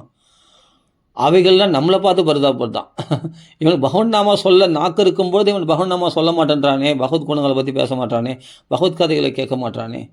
நம்ம கீழ்ப்பிறவிகளாக இருந்து நமக்கு முடியல, சரி, இவன் நல்ல பிறவி மனுஷ பிறவி கிடைத்து இவன் ஏன் செய்ய மாட்டான் அப்படின்னு மற்ற ஜீவராசிகளும் மற்ற ஸ்தாவர ஜங்கமங்களும் அது மட்டும் இல்லை நரகத்தில் இருக்கிறவங்களாம் சோகிக்கிறாங்களாம். நாம் தான் பாவம் பண்ணி நரகத்துக்கு வந்துட்டோம், நம்மளால் அந்த பகவத் குணம் அனுபவிக்க முடியல. இவன் நல்ல புஷ்டியாக இந்த பூமியில் பிறவி எடுத்து, பாரத பூமியில் பிறவி எடுத்து இப்போ பகவத் குணங்களை அனுபவிக்கிற பாக்கியம் கிடைச்சி இதெல்லாம் அனுபவிக்காமல் இருக்கிறானே, காலத்தை விரயமாக்குறானே, வீணான பேச்சுக்களை, வீணான செயல்களால், வீணான நினைவுகளால் அப்படின்னு அவைகள்லாம் சோகிக்கிறது தான் அப்படி சொல்கிறார். காரணம் என்னென்னா பாபந்தான் காரணம். நம்ம பாவம் தான் ஹரியுடைய கதையில் பிரவேசிக்க முடியாதபடி, பகவன் நாமங்களை கீர்த்தனம் பண்ண முடியாதபடி, பகவத் குணங்களை பற்றி பேச முடியாதபடி நம்ம காலம் வீணாக கழிதுன்னு நம்ம பாவம்தான் அதில் பாராமுகமாக இருக்கும்படி செய்தது, அலட்சியப்படுத்தும்படி, அதில் நம்பிக்கை இல்லாதபடி, அதில் ஒரு இன்ட்ரெஸ்ட் இல்லாதபடி நம்மளை பண்ணுறதே நம்ம பாவம் தானோ. கிருஷ்ண கதையில் ருசி இல்லாதபடி பண்ணுறதே பாவம் தானோ. இதெல்லாம் விதுரர் சொல்கிறார். ஏன்னா விதுரர் யாருன்னா யமதர்மராஜா, அவருக்கு தெரியும். அவர் சொல்கிறார், இந்த நரகத்தில் இருக்கலாம் கூட வருத்தப்படுறோம், நாங்கள் தான் நரகத்தில் பாவம் செய்து கஷ்டப்படுறோம். இவங்க நல்லா இருக்கும்போது நல்லா உடம்பு புஷ்டியாக இருக்கும், மனுஷ பிறவி கிடைச்சி இப்படி வீணாக்குறாங்களே. அப்போது சோச்சான் பரிதபிக்கக்கூடிய நிலையில் தள்ளப்பட்ட நரகவாசிகள்லாம் கூட இந்த மனுஷனில் பார்த்து கவலைப்படுறாங்களாம். இந்த பரிதபிக்கக்கூடிய நிலையில் தள்ளப்பட்ட இந்த ஸ்தாவரங்கள்லாம் கூட மனுஷ பிறவி பார்த்து கவலைப்படுறதான். நமக்கு தான் மரப்பிறவி கிடைச்சிது, ஆனால் மனுஷ பிறவி கிடைச்சி வீணாக்குறாங்களே அப்படின்ட்டு. அதான் சொல்கிற சோச்சான் அவிதோ அனுசோச்சே. எந்த பகவானுடைய திருவடி கமலங்களில் சௌக்கியத்தை அனுபவித்தவன் எல்லா துக்கங்களும் அவனுக்கு நாசமாயிடுமோ அப்படிப்பட்ட பகவானை நினைக்க மாட்டேன்றானே இவன். அந்த ஹரியுடைய கதையில் இவன் புத்தி பிரவேசிக்காமல் இருக்கிறதுக்கு காரணம் அவனுடைய பாவம் அல்லவா அப்படின்ட்டு இங்கே விதுரர் சொல்கிறார். ஹரே பதானு ஸ்மிருதி நிர்வதஸ்ய சமஸ்த துக்காத் அயமாசு தத்தே தத் சோச்சான் அவிதோ அனுசோச்சே ஹரே கதாயாம் விமுகானகேன ஷினோதி தேவ அனிமிஷஸ்து ஏஷாம் ஆயுர்விருதா வாத கதிர் ஸ்மிருதியினாம். வீணான வார்த்தைகளாலும் வீணான செயல்களாலும் வீணான நினைவுகளாலும் இப்படி காலத்தை வீணாக்கி கொண்டிருக்கிறாளே. தூங்காத காலம் என்ற இமைக்காத கண்களுடைய காலஸ்வரூபி, அந்த காலம் தூங்காத காலமாகிற அது இவருடைய ஆயுளை இப்படி வீணான வார்த்தைகளாலும் வீணான செயல்களாலும் ஈடுபட்டு இவருடைய ஆயுளை அபகரித்து கொண்டல்லவா செல்கிறது காலமானது என்று விதர் சொல்கிறார். ததஸ்ய கௌர்ஷாரப சர்மதாது ஹரே கதாம்யேப கதாசுசாரம் உத்ருத்திய புஷ்பேப்பி இவார்த்த வந்தோ சிவாய நத்தி கீர்த்தையே தீர்த்த கீர்த்தையே. அப்படிப்பட்ட கங்கை முதலிய புண்ணிய திட்டங்களை பாவனமாக்கக்கூடிய பகவான் திருவடி கமலங்கள் உடையவனாகிய பகவானுடைய புகழை எங்களுக்கு எடுத்து சொல்லுங்கள். ஏன்னா எப்படி புஷ்பங்களில் ஒரு செடியில் அது இலைகள்லாம் விட்டு அது புஷ்பத்தை போய் அந்த புஷ்பத்தில் உள்ள மகரந்தத்தெல்லாம் விட்டு அந்த மகரந்தத்தில் இருக்கிற தேனை மாத்திரம் இந்த தேன் வண்டானது பருகுகிறதோ, அதுபோல் பல கதைகள் உலகத்தில் இருந்தாலும் அந்த கிருஷ்ண கதைகள் என்ற அந்த தேனை மாத்திரம் சாதுக்கள் பருகுவார்கள். அதுதான் ததாசிய கௌசாரவ சர்மதாது ஹரே கதாம்யேவ கதாசுசாரம். சகல கதைகளுக்குள்ள சாரமானது கிருஷ்ண கதை தானே, அதுதானே தேன் மாதிரி இனிக்கக்கூடியது. அது எங்களுக்கு எடுத்து உத்ருத்திய புஷ்பேப்பிய இவார்த்த பந்து கஷ்டப்படுங்களுக்கு பந்தாக இருக்கக்கூடிய மைத்ரேய மகரிஷியே, அப்படிப்பட்ட குருநாதா, உலக க்ஷேமத்தை சிவாயன கீர்த்தையை தீர்த்தகிரி, உலக க்ஷேமத்துக்காக நீங்கள் அந்த பகவானுடைய புகழை எங்களுக்கு எடுத்து சொல்லுங்கள் என்று கேட்டுக்கொள்கிறார் விதுரர்.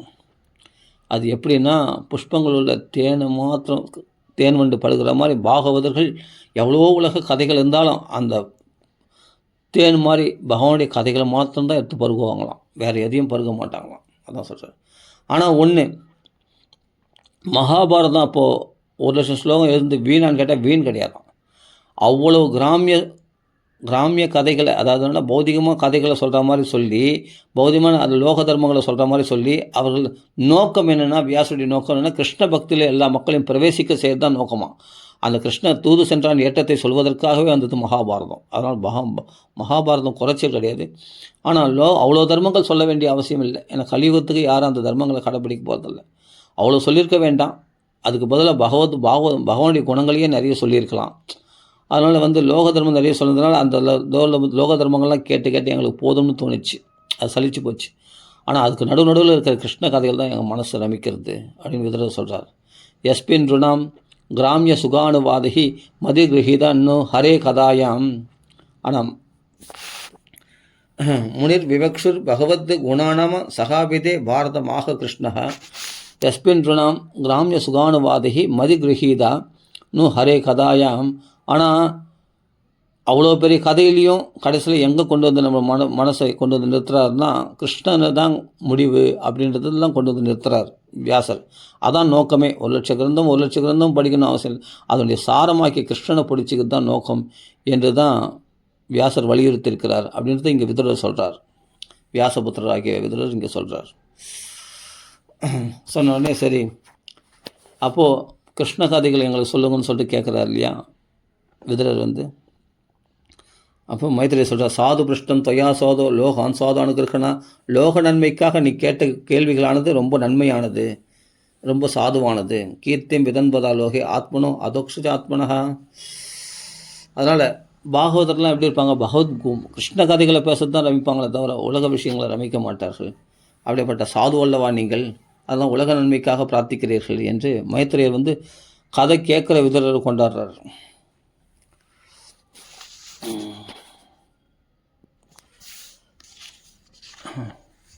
அப்புறம் சொல்கிறார்,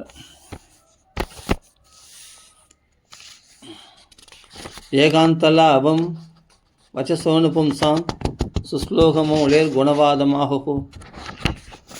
சொல்கிறார், ஒரு மனுஷன் ஏகாந்த லாபம் என்னன்னு கேட்டால் பகவானுடைய பெருமைகளை பற்றி பேசி பேசி அனுபவிக்கிறது தான் வாக்கடைஞ்ச பலனாம். ஏகாந்த லாபம் வச்சசோனு பும்சாம் சுஸ்லோகம் ஒளிர் குணவாதமாக சுதேஷ்ச வித்வத்பிர் உபாகிருதாயம் கதாசுதாயம் உபசம்பிரயோகம். வாக்கடைஞ்ச பலனே என்னென்னா பகவத் குணங்களை பற்றி பேசுகிறது தான், காதடைஞ்ச பலனே என்னென்னா பகவத் குணங்களை பற்றி கேட்கறது தான் அப்படின்ற இந்த ஸ்லோகத்தை சொல்கிறார். அப்படி கேட்டால் என்ன ஆகும் அப்படின்னா, அசேஷ சங்க்லேஷ சமம் விதத்தை குணானுவாத ஸ்ரவணம் முராரே உத புனஸ்த சரணாரவிந்த பராக சேவாரத்தில் ஆத்மலப்தாக.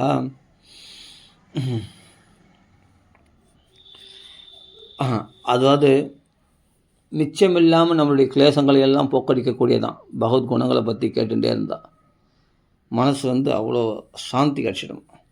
குணான் அனுவாத ஸ்ரவணம் முராரே. யாருன்னா இந்த குணங்களை அனுவாதம் பண்ணி எடுத்து சொன்னாங்கன்னா, உபன்யாசம் பண்ணாங்கன்னா, அதை கேட்டுகிட்டே இருக்கும்போது நம்மளுடைய அசேஷ சங்க்லேஷ சமவிதத்தை நம்ம கிளேசங்கள் எல்லாம் மிச்சமில்லாமல் போயிடும். மனசில் குதூகலம் உண்டாயிடும், சந்தோஷம் உண்டாயிடும். இந்த கிருஷ்ண கதையில் தானே இவ்வளோ புஷ்டி, இவ்வளோ சந்தோஷம், அதெல்லாம் சொல்கிறார். அப்படி இருக்கும்போது உத புனஸ்த சரணாரவிந்த பராக சேவரத்தில் ஆத்மலப்தாக. அப்படி இருக்கும்போது ஒருத்தருக்கு வந்து பகவானுடைய சரண சேவை கிடைத்து விட்டால் என்ன சொல்கிறதுக்கு என்ன இருக்குது, அதை விட பெரும் பாக்கியம் வேறு என்ன இருக்க முடியும் அப்படின்னு சொல்கிறாருங்க. அந்த சரண சேவையை அனுபவித்தவர் விதுரரும், அதே சமயம் மைத்திரேயரும் அந்த சரண சேவையை அனுபவிச்சிருக்கார் நேரடியாக சொல்கிறார். அதனால் வந்து நாங்கள் வந்து ஏதாவது கேள்விகளில் நாங்கள் விட்டு இருந்தால் கூட நீங்கள் விடாமல் கிருஷ்ணனுடைய கதைகளை பற்றி நிறைய சொல்லணும் எங்களுக்கு அப்படின்னு விதுரர் கேட்குறார். அது மட்டும் இல்லை, தன்னை அனுசரித்த சிஷ்யர்களோ தன்னை பின்பற்றக்கூடிய பிள்ளைகளோ அவர்கள் கேட்கவில்லை என்றாலும் அந்த சிஷ்யர்களுக்கும் அந்த பிள்ளைகளுக்கும் நலன் விரும்பிய அந்த மகாத்மாக்களானவள் ரகசியத்தை கூட வெளிப்படுத்தி விடுவார்கள். இப்போது கேட்டால் தான் சொல்லணும்னு ஒரு நியமம் இருக்குது. ஒரு சிஷ்யன் வந்து கேள்வி கேட்டால் தான் குருநாதர் பதில் சொல்லுவார். கேட்காமல் சொல்லக்கூடாது அப்படின்னு சாஸ்திரங்கள்லாம் கேட்காமல் சொல்லக்கூடாது. சாதாரண விஷயமே கேட்காம நம்ம ஆலோசனை சொல்லக்கூடாது. சொன்னால் அதுக்கு மதிப்பு இருக்காது, அவமதிப்பு உண்டாகும் அப்படின்னு இருக்கும்போது. ஆனால் மகான்கள்லாம் சில விஷயங்களை கேட்காம கூட சொல்லுவாங்களாம். தனக்கு பிரியமுள்ள சிஷ்யர்களுக்கு பிரியமுள்ள புத்திரர்களுக்கு கேட்காம கூட விஷயங்களை சொல்லிக் கொடுப்பாங்களாம். அனாபிருஷ்டமாக சொல்லக்கூடாதுன்னு தான் சாஸ்திரம். ஆனால் அனாபிருஷ்டமாக சொல்லலாம். யாருக்குன்னா தன்னை அனுசரிக்கின்ற சிஷ்யர்களுக்கு, தன்னை அனுசரிக்கின்ற பிள்ளைகளுக்கு கேட்காமல் கூட ரகசியத்தை வெளிப்படுத்துவாங்களாம். அதான் இங்கே விதுரர் சொல்கிறார், அனுவிரதானாம் சிஷ்யானாம் புத்திராணம் சத் விஜோத்தம அனாபிருஷ்டமபி ப்ரூயு குரவோ தீனவத்சலாக. கஷ்டப்படுகின்ற இவர்களை கரையத்தணுன்ற நோக்கத்தோட தீனவத்சலாகிய மகாத்மாக்கள்லாம் அப்படி பகவத் குணங்களை பற்றி எடுத்து சொல்லுவாங்களே, அது மாதிரி என்னிடத்தில் நான் ஏதாவது கேட்க மறந்துருந்தால் அதெல்லாம் கூட பகவத் குணங்களெல்லாம் எடுத்து நீங்கள் சொல்லணும் அப்படின்ட்டு கேட்குறாரு விதுரர். அப்படி ஒன்று புரிஞ்சுங்க, நாம் வந்து சில பேர் வந்து இந்த விஷயங்கள்லாம் நாம் பண்ணுவாங்க, வந்து கேட்டால் தான் சொல்லணும். யார் வந்து இந்த கலியுகத்தில் கேட்க போகிறாங்க? பகவத் குணங்களுடைய பெருமை தெரியாமல் எப்படி கேட்க போகிறாங்க? நம்மளை தான் போய் வலுவில் சொல்ல வேண்டியது இருக்குது. ஆமாம், பகவத் குணங்கள்லாம் ஏன்னா அதோடைய மகிமை தெரியாததுனால அவங்க கேட்க மாட்டேன்றாங்க. கலிதோஷத்தெலாம் பாதிக்கப்பட்டவங்களும் நம்ம தேடி தான் போய் சொல்ல வேண்டியதாக இருக்குது. அவங்கள தேடி வருவாங்க, தேடி எத்தனை பேர் தேடி வராங்க சொல்லுங்க பார்க்கலாம். இல்லை, அப்படி ஒரு ஜீவனுக்கு நீ அபயப்பிரதானம் கொடுத்துட்டேன்னா, அவளை தேடி போய் சொல்லி அவர்களை ஆத்மாவை கரையேற்றும்படி நீ செய்தனா அவ்வளோ புண்ணியமாகுது. ஆமாம், நீ வேதாத்தியனம் பண்ணால் என்ன புண்ணியமோ, யாகங்கள் பண்ணால் என்ன புண்ணியம், தபஸ் பண்ணால் என்ன புண்ணியமோ, தான தர்மங்கள் பண்ணால் என்ன புண்ணியமோ, அத்தனை புண்ணியங்கள்லாம் கூட நீ ஒரு ஜீவனை ஆத்மாவை கரையேற்றக்கூடிய புண்ணியத்துக்கு இணைய இது 16 ஒரு பங்கு கூட ஈடுகட்டாகும். நான் விதுரர் சொல்கிறார், ஒரு ஜீவனை பகவத் கதைக்கு ஆத்மீகத்துக்கு திருப்பி அவர்களை கிருஷ்ண பக்தியில் ஈடுபாடு செய்கிறோம் இல்லையா, அது பெரும் புண்ணியமாக, அது சாதாரண புண்ணியம் இல்லை. அதான் சொல்கிறேன், சர்வே வேதாஸ்ச யக்ஞாஸ்ச தபோதானானி சானக ஜீவ அபய பிரதானஸ்ய ந குருவீரன் கலாமபி. 16 ஒரு பங்கு கூட ஈடுகட்டாது. அதனால்தான் மக்கள்லாம் அறியாமல் இருக்கிறார்கள். அதுக்குன்னே மகான்கள்லாம் அந்த காலத்தில் மைத்திரையர் சஞ்சரித்தார்னு சொன்னோம். தேவ ரிஷிகள், ராஜ ரிஷிகள், பிரம்ம ரிஷிகள்லாம் தேடி வந்தாங்க, பரிஷத்தை தேடி வந்தான்னு சொன்னோம்.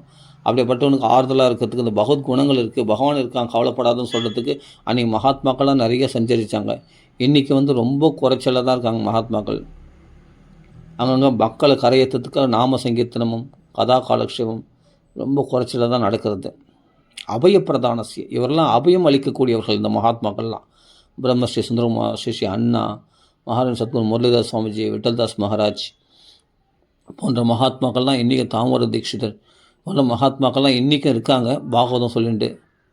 ஈரோடு பாலாஜி, அவ்வளோ பேர் மகாத்மாக்கள்லாம் பாகவதம் சொல்லிட்டு இருக்காங்க. அங்கங்கே நாம சங்கீர்த்தனங்கள் நடந்திருக்கு. இவங்களாம் அபய பிரதானம் கொடுக்கக்கூடியவர்கள். ஆமாம், நமக்கெல்லாம் பாகவதத்தை யார் சொல்லுவாங்க, சொல்லுங்க பார்க்கலாம். விஷயம் தெரிஞ்சவங்க தான் பாம்பே சந்துரு. இவங்களாம் பார்த்தா அங்கே பாகவதம் காலக்ஷேபம் நடக்குது, உபன்யாசம் பண்ணிட்டு நம்மளெல்லாம் கரையேற்றது தானே இதெல்லாம் இப்போ பாடுபடுறாங்க. யோசித்து பாருங்கள். நமக்கு நாம சங்கீர்த்தனங்கள் பண்ணி பாகவத தர்மத்தை பிரகாசிக்க செய்கிறார்கள். இப்படி அந்த ஆத்மாக்களுக்கு பாகவத தர்மத்தை பிரகாசிக்க செய்த ஒரு ஆத்மாவை கரையேற்றுறான்னு சொன்னால், அந்த ஒரு ஒரு ஒரு பாகவதன் இன்னொரு ஒரு சாதாரண லோகவாதியை ஒரு பாகவதனாக மாற்றுறான்னு சொன்னால், அவன் ஆன்மீகத்துக்கு அழைச்சிட்டு வரான்னு சொன்னால், அந்த புண்ணியத்துக்கு ஈடாக தபஸோ தானமோ யாகங்களோ வேதாத்தியனமோ கூட சமமாகாதான். நீ வேதாத்தியனம் பண்ணால் என்ன புண்ணியமோ, யாகங்கள் பண்ணால் என்ன புண்ணியமோ, தபசு பண்ணால் என்ன புண்ணியமோ, தான தர்மங்கள் பண்ணால் என்ன புண்ணியமோ, இத்தனை புண்ணியங்களை ஒன்றா சேர்த்தா கூட நீ ஒரு ஜீவனை கரையேற்றணும்னு நினைக்கிறபடியா, அவனுக்கு நாமா சொல்ல வைக்கிற பற்றியா, அவனை பாகவதம் படிக்க வைக்கிற பற்றியா, இந்த ஒரு புண்ணியத்துக்கு 16 ஒரு பங்கு கூட இவ்வளோ தபசு தானம் இத்தனை புண்ணியங்களும் சமமாகாதான். தெரியுமா? அவ்வளோ புண்ணியமாக. அதனால் அஜ்ஞானத்தில் இருக்கிற இவர்களெல்லாம் தேடி போய் பகவதம் சொல்லுங்கள், பகவத் குணங்களை பற்றி எடுத்து சொல்லி அவர்களெல்லாம் கரையேற்றுங்க. பகவன் நாமத்தை கீர்த்தனை பண்ண வைங்க. ஒரு நாமாவது ராமான்னு சொல்ல வைங்க. தினமும் ஒரு 4 பேர் வாக்கால் ராமநாமம் சொல்ல வைக்கணும் அப்படின்னு இதெல்லாம் ஒரு பெரிய புண்ணியம். இதெல்லாம் பகவான் ரொம்ப சந்தோஷம் அடைவான் நம்ம விஷயத்தில். அதனால் 4 பேர் கரையேற்றத்துக்கு நம்ம முயற்சி பண்ணணும். அதுதான் இங்கே விதர் சொல்கிறாருங்க. அதெல்லாம் அனாபிருஷ்டமாக அவர்கள் கேட்கலாம் கூட நம்ம தேடி போய் சொல்லலாம். நமக்கு அவரெல்லாம் கரையேறணும்னு நினச்சா கண்டிப்பாக சொல்லலாம். நம்மளாம் இந்த ஒரு சேவையை நாம் எல்லாமே எடுத்துக்கொள்ள வேண்டும். அதுதான் இங்கே சொல்கிறார். இப்படி கேள்விகளை அடுக்கிக் கொண்டே போகிறார் விதுரர். மைத்திரேயர் மேல் தான் பதில் சொல்ல போகிறார். மைத்திரேயர் சொல்கிறார், நீ நல்ல கேள்விகளை கேட்டப்பா அப்படின்னு சொல்கிறார். அதுக்கு பிறகு விதுரர் சொல்கிறார், சில விஷயங்களை நான் மறந்துருக்கலாம், அதெல்லாம் நீங்கள் கிருஷ்ண கதைகளை விடாமல் நீங்கள் சொல்லணும் அப்படின்ட்டு கேட்குறார் விதுரர். சொல்ல போகிறார். ச இத்தமாபிருஷ்ட புராண கல்பக குரு பிரதானேன முனி பிரதானக. குரு வம்சத்தில் பிரதானமாக இருக்கக்கூடிய விதுரராம், முனிகளுக்கு பிரதானமாக இருக்கக்கூடியவர் மைத்திரர் இடத்துல கேள்விகளை கேட்கிறாராம். அறிவான ஸ்லோகம். பிரவருத்த ஹர்ஷோ பகவத் கதாயம் சஞ்சோதிதஸ்தே பிரகசன் நிவாக. கதை கேட்குறவங்க புல்லரிச்சு போயிடுவாங்க. கதைகளை சொல்லி கேட்ட உடனே இவருக்கு மைத்திரர் புல்லரிச்சு போயிடுறாராம். அப்படி உடம்பு புல்லரிச்சு போய் சந்தோஷமாக அந்த பகவத் குணங்களை சொல்ல ஆரம்பிக்கிறாராம். அப்போ இந்த பாகவதம் இருக்கட்டும், இந்த பாகவதம் எதுக்காக பாகவதம் அப்படின்னு சொன்னால் அதுக்கு இங்கே விளக்கம் கொடுக்குறார். பாகவதம் எதற்காக அப்படின்றத சொல்கிறார். சோகம் திருணாம் சுல்ல சுகாய துக்கம் மகத்கதானம் விரமாய தஸ்யம் பிரவர்த்தையே பாகவதம் புராணம் எதாக சாட்சாத் பகவான் ரிஷிப்பிய. அப்படி பத்தினி குடும்பம் எல்லாம் நிலையற்றது. பத்தினி குடும்பம் குழந்தைகள் அப்படின்னு இல்லற சௌக்கியங்களில் அற்பமான சௌக்கியங்களை அனுபவிக்கின்ற இவர்களெல்லாம் அதுக்காக அதிகமாக பாடுபடுகின்றார்கள். அற்ப சௌக்கியத்துக்காக அதிகமாக பிரயாசப்படுகின்ற இந்த மக்களெல்லாம் இதை விட ஒரு பிரயாசையும் இல்லாமல் அதிகமான சௌக்கியத்தை தரக்கூடிய ஒரு விஷயம் உண்டு. அதுதான் பாகவதம் என்ற புராணம் என்பதை மக்களுக்கு வெளிப்படுத்துவதற்காக தான் மகரிஷியாகி வியாசாச்சாரியா அந்த பாகவதத்தை எழுதினாராம். அப்போ பாகவதம் எதுக்காக? அற்ப சௌக்கியத்துக்காக அதிக பிரயாசப்படுகின்ற மக்களை கரையேற்றுவதற்காக, அவளுக்கு உயர்ந்த சௌக்கியம் ஒன்று இருக்குடா, அது பாகவதத்தில் தான் இருக்குது, பகவான் பெருமைகளில் தான் இருக்குது அப்படின்னு காண்பிப்பதற்காக தான் இந்த பாகவதத்தை எழுதினாராம் வியாசாச்சாரியார். அதான் சொல்கிறார். அப்போ பாகவதம் எதுக்காக அதிக பிரயாசப்படுறீங்களே அற்ப சௌக்கியத்துக்காக, அதை விட்டுடுங்க. ஒரு பிரயாசமும் இல்லாமல் காது கொடுத்துட்டு உட்காந்தா பாகவதம் ஆனந்தமாக ரமிக்கலாமே, வாழ்க்கையை சௌக்கியமாக பொழுது பார்க்கலாமே, அதுக்கு தான் பாகவதம் அப்படின்றார். சோகம் ட்ரணம் சுள்ள சுகாய, சுள்ள சொன்னால் அற்பமான சௌக்கியத்துக்காக, துக்கம் மகத்கதானம், அதிகமான துக்கத்தை அனுபவிக்கிறீர்களே இந்த உலகத்தில் அப்படின்ற அந்த மனுஷர்களுக்கு கரையேற்றத்துக்காக தான் பாகவதமா. மகத்கதானம் துக்கம் மகத்கதானம் விரமாய தஸ்ய பிரவர்த்தையே பாகவதம் புராணம் யதாக சாட்சாத் பகவான் ரிஷிப்பிய. இப்படி சம்சாரத்தில் மனைவி குழந்தைகள் போன்ற அவருடைய சௌக்கியத்துக்கு ஆசைப்பட்டு அற்ப சௌக்கியங்களுக்காக அதிகமாக பிரயாசப்படுகின்ற மக்களை கரையேற்றுவதை தான் இந்த பாகவதம் என்று சொல்லக்கூடிய புராணம் சொல்கிறார். இந்த பாகவதத்துடைய வரலாறுலாம் சொல்கிறார். ஆதியில் பகவான் சங்கர்ஷனர், அதாவது ஆதிசேஷனை உபதேசித்தார். ஆதிசேஷன் சனகாதி முனிவர்களுக்கு உபதேசித்தார். அப்போ சாங்கியாயனருக்கு வந்தது. அந்த சாங்கியாயனர் மூலமாக பராசருக்கும் கிடைச்சிருக்கு. பராசரர் அது பகவான் வாக்குலையும் பெற்றிருக்கிறார்.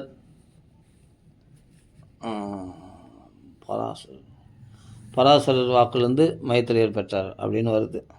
அது ஒரு பாகவத சம்பிரதாயம். அந்த மைத்திரேயர் தான் இப்போ விதருக்கு உபதேசம் பண்ண போகிறார் பாகவதத்தை. 2 முறையில் பகவானால் நேரடியாக உபதேசிக்கப்பட்டார் மைத்திரேய மகரிஷி. அதே சமயத்தில் பராசரர் வாக்காலையும் பாகவதம் கேட்டிருக்கார். பிரகஸ்பதி சிஷ்யராகிய பிரகஸ்பதி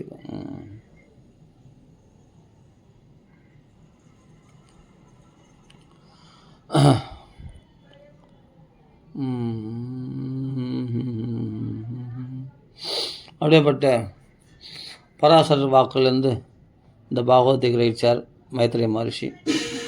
அவர் பகவான் வாக்குலேயும் பாகவத்தை கிரகிச்சார். 2 தடவை பாகவதம் கேட்டிருக்கார் அவர். இதெல்லாம் சேர்த்து தான் சொல்ல போகிறார் மைத்திரேய மகரிஷி. இப்போ அவருக்கு ஆதியில் பகவானுடைய சிருஷ்டியை பற்றிலாம் இதில் கேள்வி கேட்டார் இல்லையா, பரிசுத்தே அந்த கேள்வி தான் கேட்டார். அதுக்கு பதில் இவங்க தான் சொல்ல போகிறார். இதுக்கு முன்னாடி சிருஷ்டியை பற்றி சிம்பிளாக சொல்லிட்டார். நமாமி தேவ பதாரவிந்தம் அப்படின்னு சொல்லி தேவரெல்லாம் ஸ்தோத்திரம் பண்ணாங்க. பஞ்சபூதங்கள் சிருஷ்டி பண்ண போது அவைகள்லாம் தனித்து இருந்துதான், ஒன்றும் பிரபாவசாலியான வஸ்துக்கள். அவைகளை ஒன்றாக இணைக்கிறது தான் தேவரெல்லாம் பகவானை நோக்கி ஸ்தோத்திரம் பண்ணோடனே பகவான் எல்லாத்துக்குள்ளே புகுந்து இந்த பஞ்சபூதங்களுக்கு புகுந்து பகவான் ஒன்றாக இணைச்சானான். ஏன்னா பூமி எல்லாத்தையும் பூமி வெடிச்சதுன்னா எல்லாத்தையும் தனக்குள்ளே ஐக்கியமாக்கிடும். அதே போல் எல்லாம் பிரபாவசாலியான வஸ்துக்கள் பஞ்சபூதங்களும். நெருப்பு கிளம்பிடுச்சுன்னா மொத்தத்தையும் எரிச்சிடும். தண்ணீர் கிளம்பிடுச்சுன்னா ஜலப்பிரளயமாக உண்டாயிடும். அப்படியே மொத்தம் காற்று அடிச்சுன்னா புயல் காற்று மொத்தத்தையும் அடித்து தள்ளிடும். அப்படிப்பட்ட பிரபாவசாலியான வஸ்துக்களாக இந்த பஞ்சபூதங்களை ஒன்றா இணைக்கணும்னா பகவானுடைய அனுகிரகம் வேணும். அப்போ இந்த தேவர்கள்லாம் பஞ்சபூதம் சிருஷ்டி பண்ணும்போது பஞ்சபூதம் பகவானை நோக்கி ஸ்தோத்திரம் பண்ண உடனே தேவர்கள்லாம் அப்போ பகவான் எல்லாத்துக்குள்ளும் பிரவேசித்து இது ஒரு பிரபஞ்சமாக உண்டாக்குறார். அந்த பிரபஞ்சமாக உண்டாக்கி அந்த பிரபஞ்சத்தில் தான் பிரம்மதேவரை சிருஷ்டி, அது பிரபஞ்சம் தான் தாமரை மலராக தோன்றி அதில் பிரம்மதேவர் தோன்றார். பிரம்மதேவரை சிருஷ்டி தான் விசர்க்க சிருஷ்டி. இந்த மற்ற உலக படைப்பை படைக்கிறார். லோக சிருஷ்டியை தான் பிரம்மதேவர்களை ஒப்படைக்கிறார். இதுதான் விஷயம். இது முன்னாடியே சொல்லியிருக்காரு, நாம் இங்கே சொல்லியிருக்கோம். அப்படிப்பட்ட பிரம்மதேவரை படைத்த உடனே பிரம்மதேவர் பார்த்தார், பகவானை நோக்கி தவம் பண்ணார். தேவ வருஷத்தில் 100 வருஷம் தவம் பண்ணார். தவம் பண்ணோடனே பகவானை தரிசனம் பண்ணாராம்.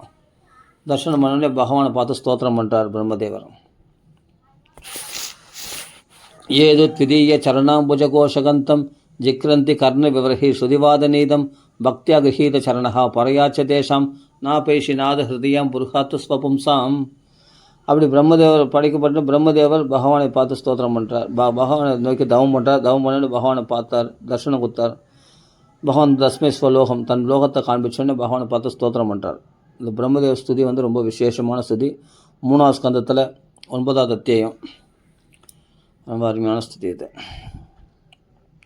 உங்களுடைய சரணாரவிந்த நறுமணம் காற்றானது வேதத்தின் மூலமாக வேதம் மூலம் புகழை, அதாவது பகவானுடைய புகழானது ஸ்ருதிவாத நீதம் வேதத்தில் சொல்லப்பட்டிருக்கிற நிறைய புகழ்கள்லாம் வேதத்தின் மூலமாக கிரகித்து மகாத்மாக்கள்லாம் பகவானுடைய அந்த காற்று, இப்போது தாமரை மலர்னுடைய காற்று வாசம் சொன்னால் அந்த மகரந்த பொடியினுடைய வாசனை அப்படியே மூக்கில் நுகர்ற மாதிரி இந்த வேதத்தில் சொல்லக்கூடிய பகவானுடைய புகழை காது வழியாக முகர்கிறார்களாம் மகாத்மாக்கள்லாம்.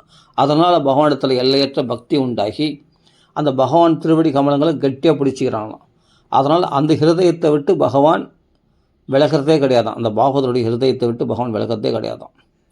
ஹிருதயம் புருகாத்து ஸ்வபும்சாம் நாபேஷி நாது ஹிருதயம் புருகாத்து ஸ்வபும்சாம் அப்படின்னு சொல்கிறார். பக்தியா கிரகீத சரணா பரையாச்ச தேசம். அதிகமான வேதங்களில் சொல்லக்கூடிய பகவானுடைய புகழை கேட்டு பக்தினால் பகவான் திருவடி கமலை கட்டியாக பிடிச்சிக்கிற மகாத்மாக்கள் ஹிருதயத்தில் பகவான் வந்து சேர்ந்துடுறான். வந்து சேர்ந்து அந்த ஹிருதயத்தை விட்டு பகவான் விலகாமல் இருக்கிறன்றான். அப்போ வேதங்களில் அவ்வளோ புகழ், பகவானுடைய புகழ் அவ்வளோ பாடியிருக்கிறார் இல்லையா? அந்த வேதத்தில் சொல்லக்கூடிய அந்த புகழ் தான், வாசனை தான் காது வழியாக மகான்கள் கேட்டு அந்த பகவான் திருவடி கமலங்களில் பக்தி உண்டாகிறது என்று சொல்கிறார். ஏது திதீய சரணாம்புஜ கோஷகந்தம் சீக்கிரந்தி கர்ண விபரகே ஸ்ருதிவாதநீதம். பகவான் திருவடி கமலனுடைய அந்த வாசனைன்றது என்னன்னா பகவானுடைய புகழ், அதுதான். ஜிக்ரந்தி கர்ண விவரகி, எதில் முகர்கிறார்கள் அந்த வாசனை அப்படின்னா காது வழியாக முகர்ந்து அதனால் பக்தி சொட்ட சொட்ட பக்தி உண்டாகி பகவானை பிடிச்சிக்கிறாங்க மகாத்மாக்கள்ன்றார். ஜிக்ரந்தி கர்ண விவரகி ஸ்ருதிவாத நீதம் பக்தியா கிரகீத சரணா பரையாச்ச தேசம் நாபேஷி நாது ஹிருதயம் புருகாத்து ஸ்வபும்சாம். இப்படி பகவானத்தில் பக்தி எதுக்காக பண்ணுறது அப்படின்னா, எதனால் ஒரு மனுஷனுக்கு பயம் உண்டாகுது, பயத்தை போகிறதுக்கு என்ன வழி, அதுதான் இந்த ஸ்லோகத்தில் அடுத்த ஸ்லோகத்தில் சொல்கிறார். தாவத் பிரயம் திரவிண கேக சுகரன் நிமித்தம். எதனால் ஒரு மனுஷனுக்கு பயம் உண்டாகுதுன்னா, பண விஷயமாக, வீடு விஷயமாக, உறவினர்கள் விஷயமாக, தன் மனைவி, குழந்தைகள், உற்றார் உறவினர்கள் போன்ற இவர்கள் விஷயமாக தான் உனக்கு பயமே உண்டாகுதான். இன்னொரு இடத்துல 11ஆம் ஸ்கந்தத்தில் சொல்கிறார், பயமே என்னென்னா ரெண்டாவது வஸ்து திதீய அபி நிவேசித, ரெண்டாவது வஸ்து ஒன்று இருக்குதுன்னு தெரிஞ்சால் தான் பயமே ஏற்படுதான் ஒரு மனுஷனுக்கு. அதான் சொல்கிறார். அந்த ரெண்டாவது வஸ்து என்னன்னா இதை தான் இங்கே சொல்கிறார். இந்த பணம், இந்த உடம்பு, நான் ரெண்டாவது வஸ்து, இந்த உடம்பு ரெண்டாவது வஸ்து, இதன் மேலே அபிமானம் வைக்கிறதுனால தான் பயமே ஏற்படுதான் ஒரு மனுஷனுக்கு. சொல்கிற தாவத் பயம் திரவிண கேக சுகுரன் நிமித்தம். அப்போது பணத்தின் விஷயமாக, உறவினர்கள் விஷயமாக, வீட்டு விஷயமாக தான் ஒரு மனுஷனுக்கு பயமே ஆரம்பிக்கிறது அப்படின்னு சொல்கிறார். இவைகள்லாம் கிடைச்சா சந்தோஷம், இவைகள்லாம் இல்லைன்னா ஐயோ பணம் கிடைக்கலையே நான் ஏழைப்பட்டவனுக்குன்னு அதனால் சோகப்படுறோம். அப்புறம் அது கிடைக்கலையேன்னு அதை அடையிறதுக்கு ஆசைப்படுறோம்.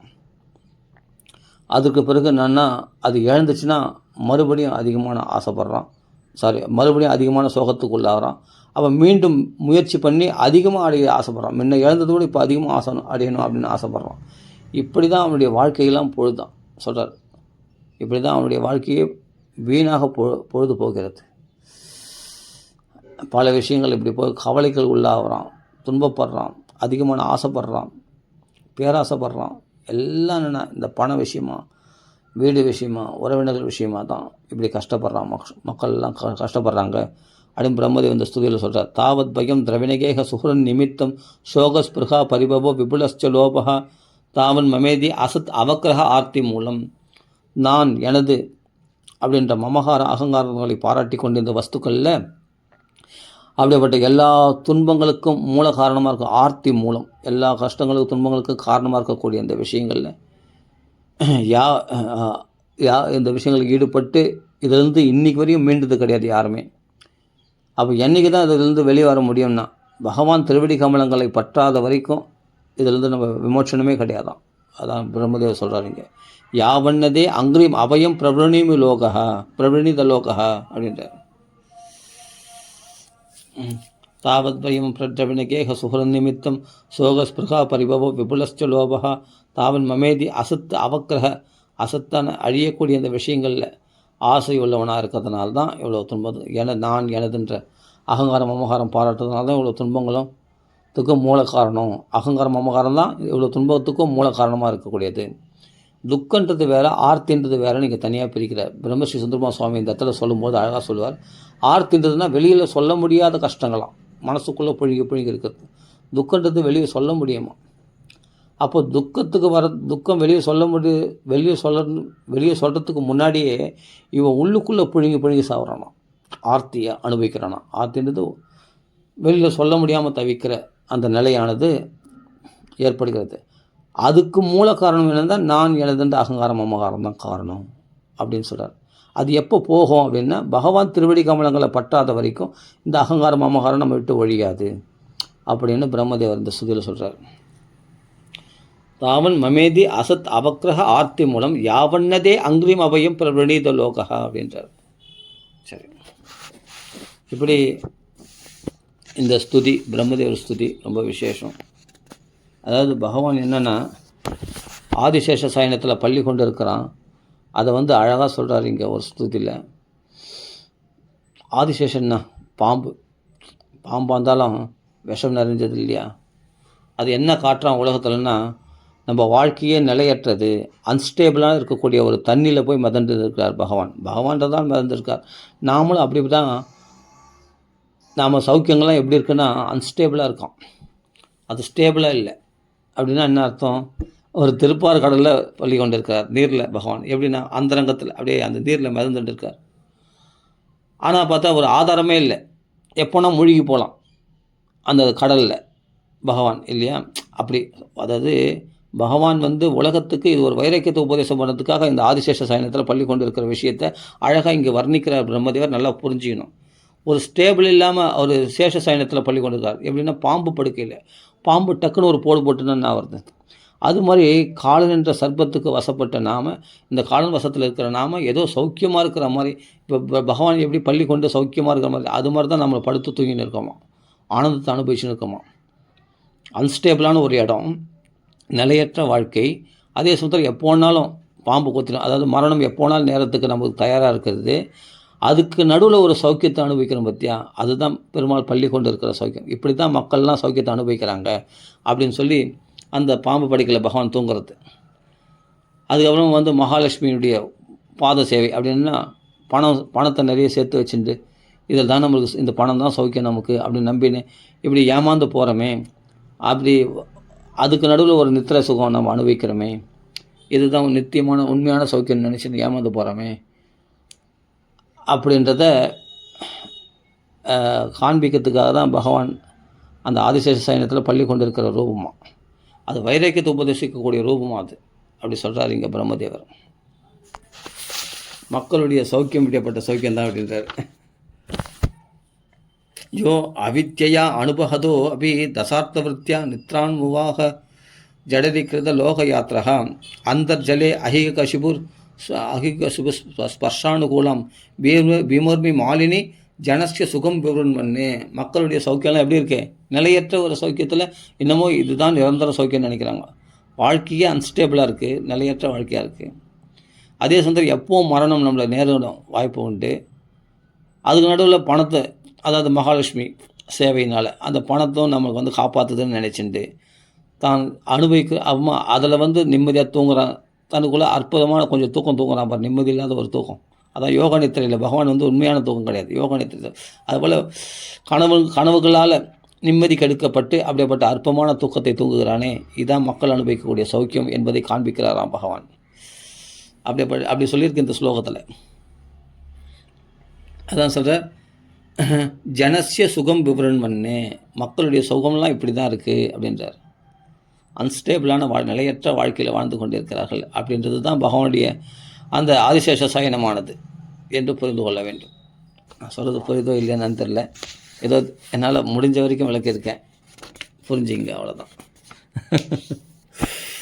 அப்படிப்பட்ட இந்த ஸ்தோத்திரத்தில் இவ்வளோ ஆழ்ந்த கருத்துக்கள்லாம் உடையது. பிரம்மதேவ ஸ்துதி 3ஆம் ஸ்கந்தத்தில் 9வது அத்தியாயத்தில். அவ்வளோதான். இந்த ஸ்துதியை கேட்ட உடனே பகவான் ரொம்ப சந்தோஷம் அடைந்தார். பிரம்மதேவர்களில் சந்தோஷம் அடைந்து சொல்கிறார்,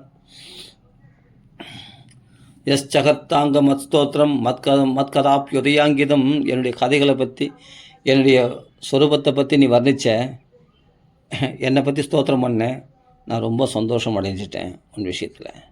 என்னுடைய என்னை தபஸ் பண்ணுற பற்றியா, என்னை தபஸ் பண்ணி என்னை பார்த்துட்டேன்னு நீ நினைக்காத, உன்னை தபஸ் பண்ண வச்சதே நான் தான். தபன்னு சப்தம் சொல்ல வச்சு உனக்கு தபஸ் பண்ண வச்சதே. தபஸ் பண்ணுறதுனா அது என்னுடைய அனுக்கிரகம் தெரிஞ்சுக்கோ.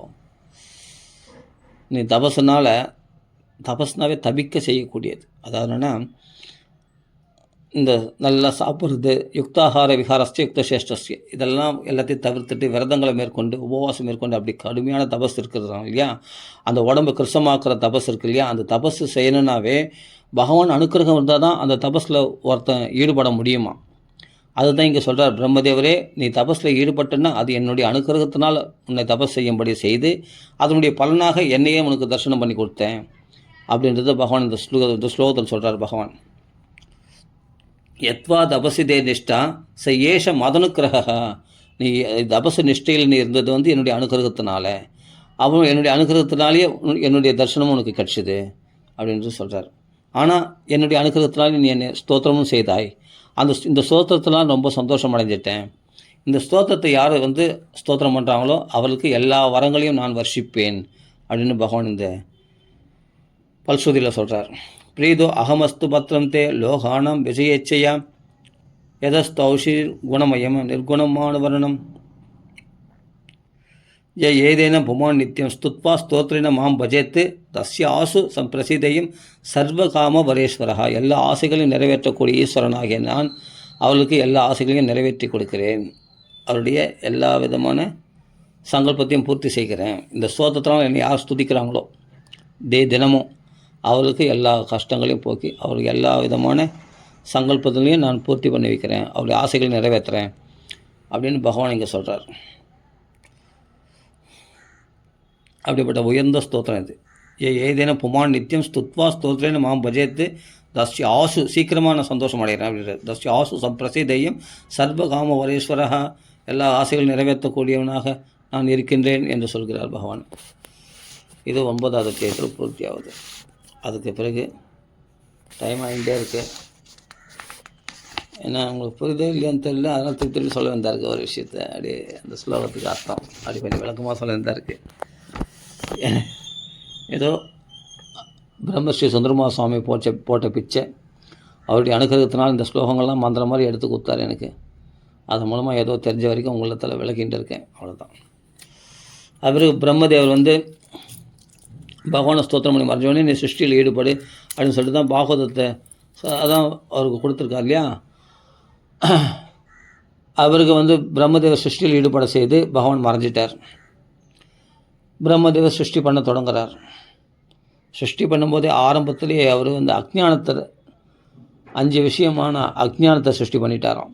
ஆசை, கோபம், பயம், நான் எனது என்று சொல்லக்கூடிய மித்யாகிரகம், இவைகள்லாம் படைச்சிட்டாராம் பகவான். யார்? பிரம்மதேவர் படைச்சிட்டாராம். முதல் படைச்சது அஜ்ஞானத்தை தான் படைத்தார். ஆசை, கோபம், பயம், நான் எனதுன்ற 2 சேர்த்து மித்யாகிரகம், இவைகளை தான் படைத்தார். இந்த படைப்புனால் அவர் திருப்தி அடையலை. என்னடா அது இப்படிப்பட்ட துக்கமயமான சிருஷ்டியை நம்ம பண்ணிட்டோமே அப்படின்ட்டு வருத்தப்பட்டாராம். வருத்தப்பட்டு நாமளாக சிருஷ்டி பண்ண நினச்சா இப்படி தான் வரும், பகவானை தியானம் பண்ணி சிருஷ்டி பண்ணணும்னு சொல்லிட்டு பிரம்மதேவர் பகவானை தியானம் பண்ணும்போது தான் சனகாதி முனிவர்களை சிருஷ்டி பண்ணுறார். சசர்ஜாக்கிரே அந்த தாமிஷ்டம் அது தாமிஷ்டம் ஆதிக்கிருத்து மகாமோகம் ச தமஸ்ட அஜ்ஞான விருத்தையா, இப்படி அஜ்ஞான சிருஷ்டியானதும் பண்ணிட்டுமே அப்படின்னு சொல்லி வருத்தப்பட்டு பகவானை தியானம் பண்ணார். பகவத் தியான போதேன மனசான்யாம் ததோ அசுஜத்து, அப்படி மானசீக சிருஷ்டி பண்ணுறார். இப்போது பகவானை தியானம் பண்ணி, அதனால் பகவானை தியானம் பண்ணவொடனே மனசு சுத்தமாயிடுச்சு. சுத்தமான மனசில் சுத்தமான மனசில் சிருஷ்டி பண்ணதுனால சனகாதி 4 முனிவர்கள் தோன்றினார்கள். சனகம் ச சனந்தம் ச சனாதனம் அதாத்மபூஹு சனத்குமாரம் ச முனின் நிஷ்கிரியன் ஊர்த்வரேதசா. சுத்தமான மனசை சிருஷ்டி பண்ணதால் அவர்கள் வந்து உலகாசைகளை வெறுத்தவர்களாக, அதே சமயம் பிரம்மச்சாரிகளாக அவர்கள் ஆகிவிட்டார்கள். 4 குமாரர்கள், சனகர், சனத்குமாரர், சனத்சுஜாதர், சனத்குமாரர், சனத்சுஜாதர், சனாதனர். சனகம் ச சனந்தம் ச சனாதனம் அதாத்மோ சனத்குமாரம் ச முனின் சனத்குமாரம் ச முனின் நிஷ்கிரியான் ஊர்த்வரேதசா. இதில் சனத்குமாரன் வந்து பகவானுடைய அவதாரமே அப்படின்னு சொல்லப்படுகிறது. ஊர்த்வரேதசன்னா இவர்கள் வந்து மேல்முகமாக வீரியத்தை திருப்பினவர்கள்னு அர்த்தம். அதாவது என்னென்னா ஊர்த்வனா மேல்முகம்னு அர்த்தம். அப்படிப்பட்ட அவர்கள் வந்து என்னென்னா கீழ்முகமாக வீரியத்தை திருப்பினவர்கள் இல்லறவாசிகள், மேல்முகம் வீரியத்தை திருப்பினவர்கள் பிரம்மச்சாரிகள். அதுதான் பிரம்மச்சாரியம். அப்படிப்பட்ட நித்திய பிரம்மச்சாரியத்தை கடைப்பிடிக்கணும். எதுக்காகனா பகவானை வழிபடுறதுக்காக பிரம்மச்சரியத்தை அனுஷ்டித்தார்களாம் அவர்கள், சனகாதி முனிவர்கள், மகாத்மாக்கள். ஆனால் முதல்ல பிரம்மதேவர் சிருஷ்டி பண்ணது இந்த 4 பேரை தான். சனகம்ச சனந்தம்ச சனாதனம் அதாத்மபூஹு சனத்குமாரம்ச முனி நிஷ்கரியான் ஊத்வரேசகா. அப்போது அவர் பிள்ளைகளை நீங்கள் உலக சிருஷ்டியில் ஈடுபடுங்க அப்படின்னு பிரம்மதேவர் கட்டளையிட்டால் அவர்கள் நாங்கள் அதை செய்ய மாட்டோம் என்று மறுத்து விட்டார்களாம். நாங்கள் பகவத் சேவையில் தான் ஈடுபட போகிறோம், நாங்கள் பிரம்மச்சாரிகளாக இருக்க போகிறோம், நான் உலக சிருஷ்டியில் ஈடுபட போகிறதில்ல அப்படின்ட்டாங்களாம். உடனே அவருக்கு கோபம் வந்துடுச்சு பிரம்மதேவருக்கு. தன் பிள்ளைகள் தன் பேச்சு கேட்கலையேன்னு சொல்லிட்டு உடனே புருவத்தை நெரிச்சுட்டாராம். புருவத்தை நெரிச்சோடனே அந்த புருவத்திலிருந்து நீலலோகிதனாக ஒரு ருத்ரன் சிவபெருமான் ருத்ரன் வெளிவந்தாராம். அப்போ ருத்ரன் என்னன்னா, நான் என்ன கட்டளை உங்களுக்கு அப்பா, ருத்ர பகவான் பிரம்மதேவர் கேட்குற, நான் என்ன கட்டளை, நான் என்ன செய்யணும்னா, நீ உலகங்களை நீ சிருஷ்டியில் ஈடுபடு அப்படின்னு சொன்ன உடனே இவர் என்ன பண்ணான்னா, ஒரே பூதகணங்களாக சிருஷ்டி பண்ண பயங்கரமான ரூபமுடையவர்களாகிய ருத்ரகணங்களை சிருஷ்டி பண்ணிட்டாராம். பார்க்கறதுக்கே பயங்கரமாக இருந்தது தான் இந்த சிருஷ்டியை பார்த்தா. அப்பா நீ சிருஷ்டி பண்ணது போதும் அப்படின்னு சொல்லி அவருக்கு என்னென்னா 11 ருத்ரர்களாக மாறினார்கள் அந்த ருத்ர பகவான். அந்த 11 ருத்ரர்களுக்கும் 11 மனைவிகளை ஏற்படுத்தினார் பிரம்மதேவர். அந்த 11 மனைவிகள் மூலமாக சிருஷ்டியை ஈடுபடும் போது அவர்கள் ருத்ரகணங்களை சிருஷ்டி பண்ணிட்டார், பூதகணங்கள். அவர் பார்க்கறதுக்கே பயங்கரமாக இருந்தாங்க. அப்பப்பா நீ சிருஷ்டி பண்ணது போதும், நீ போய் தவம் பண்ணு அப்படின்னு சொன்னே சிவனும் பார்வதியும் கைலாசத்தில் உட்காந்து தவம் பண்ணுறாங்க. ருத்ராணியும் போய் தவம் பண்ண ஆரம்பிச்சிட்டாங்க. தவத்தினாலே நீ சிருஷ்டி பண்ணு அப்படின்றார். தவத்தினாலே அவர்கள் சிருஷ்டி செய்கிறார்கள். அதுக்கு பிறகு என்ன பண்ணார், ஒரு தம்பதி சிருஷ்டி பண்ணார், மனு பிரஜாபதி சதுரூபா. அந்த சுவாயம்பு மனு சிருஷ்டி பண்ணுறார். அவரை சிருஷ்டி பண்ண பிறகு தான் அவர் திருப்தி அடைஞ்சாராம். மனு பிரஜாபதி சதுரூபான்னு பேர் என்னென்னா, மனு வம்சத்துக்கு தலைவர் யாருன்னா சுவாயம்பு மனு. அவர் தான் மனு சாஸ்திரத்தை கொடுத்தவர் நமக்கு. சுவாயம்பு சிருஷ்டி தம்பதிகளாக சிருஷ்டி பண்ணது அப்படியே ஒரு தம்பதி சிருஷ்டினா ஆணும் பெண்ணும் வடிவமாக பிரம்மதேவர் தானே ஆணும் பெண்ணுமாக மாறினாராம். அதுதான் மனு பிரஜாபதி சதுரூபான்னு பேர் என்னென்னா, இவள் மூலமாக நூற்றுக்கணக்கான பிரஜைகள் உண்டாகப் போகிறார்கள் அல்லவா, அதனால் அவளுக்கு சதுரூபான்னு பேர். அவளுக்கு அந்த மனு பிரஜாபதி சதுரூப பிரார்த்தனை பண்ணி எங்களுக்கு என்ன கட்டளை என்று கேட்கிறார்கள். நீங்கள் லோகத்தில் பிரஜைகளை சிருஷ்டித்து அவர்களை போஷியுங்கள் என்று கட்டளைகிறார்.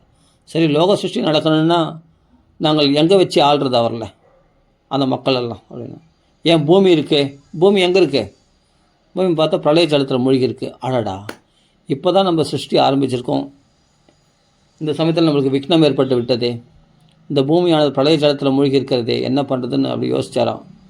மூக்கில் விரல வச்ச உடனே அப்படியே பகவானை தியானம் பண்ணாராம். பகவானை தியானம் பண்ண உடனே அவர் மூக்கு ஓட்டிலிருந்து ஒரு பன்றிக்குட்டியானது கட்டளை பிரமாணத்தில் தொப்புன்னு குதிச்ச உடனே பார்த்து கொண்டு இருக்கும்போதே அது என்னன்னா பெரிய ஒரு மலையாக வளர்ந்து விட்டது. ஒரு யானை சைஸ்க்கு வளர்ந்துச்சு அந்த பன்றிக்குட்டியானது.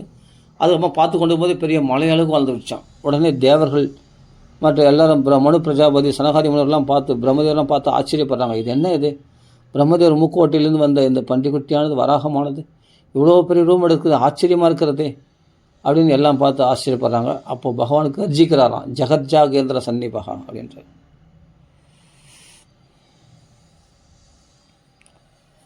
இதுக்கு முன்னாடிலாம் சில சிருஷ்டிகள்லாம் சொல்லப்படுது, அதெல்லாம் நான் கொஞ்சம் விட்டுட்டேன். ஏன்னா 10 பிரஜாபதிகளை சிருஷ்டி பண்ணுறாரு இல்லையா, மரிச்சி முதலான பிரஜாபதிகளை சிருஷ்டி பண்ணுறாரு, அதெல்லாம் விட்டுட்டேன். அந்த பிரஜாபதி சிருஷ்டி பண்ணோன்னே அப்புறமா சரஸ்வதி சிருஷ்டி பண்ணி அவள் இடத்துல மோகம் அடைஞ்சு அப்போ அவளை பின்தொடர்ந்து போகும்போது உடனே சனகாதி முனிவர்கள் பகவானை பார்த்து ஸ்தோத்திரம் பண்ணுறாங்க. இதுபோல் தன் பெண்ணையே புணர நினைக்கலாமா அப்படின்னு தான் படைத்த சரஸ்வதியை அவர் ஆசைப்பட ஆரம்பித்த உடனே இது அதர்மம், அப்பாவுக்கு எப்படி உபதேசம் பண்ணுறதுன்னு சொல்லிட்டு பகவான் நோக்கி பிரார்த்தனை பண்ணுறாங்க சனகாதி முனிவர்கள். அந்த பிரார்த்தனை தான் தஸ்மை நமோ பகவதே இதம் ஸ்பேனரோச்சிஷா ஆத்மஸ்தம் வெஞ்சயாமாச தர்மம் பாதுமர்கதி, தர்மத்தை நீ தான் காப்பாற்றணும் பகவானே, தர்மத்தை ரட்சிக்கிற அவதரிக்கிற பகவானே, இப்படிப்பட்ட அதர்மத்தை செய்கிறாரே பிரம்மதேவரே, தன்னால் படைக்கப்பட்டவர் யாருன்னா பெண் தானே, சரஸ்வதியத்தில் ஆசைப்படுறாரு அப்படின்ட்டு ஸ்தோத்திரம் பண்ணாங்க. அதுக்கு பிறகு தான் 10 பிரஜாபதிகளை சிருஷ்டி பண்ணுறார். அந்த பிரஜாபதிகள் மனு விருத்தி அடையாத போது தான் அப்போது சுவாயம்பு மனுவை சிருஷ்டி பண்ணுறார். சுவாயம்பு மனு சதுரூபியை சிருஷ்டி பண்ணுற தம்பதிகளை அவர்கள் மூலமாக தான் மனுஷர்கள் பிரவர்த்திக்கிறார்கள். அந்த சிருஷ்டி பண்ணும்போது தான் அதான் சொல்ல பூமி இல்லை, அந்த பூமி மக்களை வச்சு ஆளணும்னா பூமி வேணுமே. அந்த பூமி தான் பிரளய ஜலத்தில் மூழ்கி இருக்கும்போது அது உத்தாரணம் போது பகவானை தியானம் பண்ணார். பகவான் வராக அவதாரம் எடுத்து அந்த பூமியை உத்தாரணம் செய்கிறார். இது வரைக்கும் சுருக்கமாக முடிச்சு போன டைம் ஆயிடுச்சு. நம்ம எல்லாம் விரிவாக சொல்லினே வரலாம்.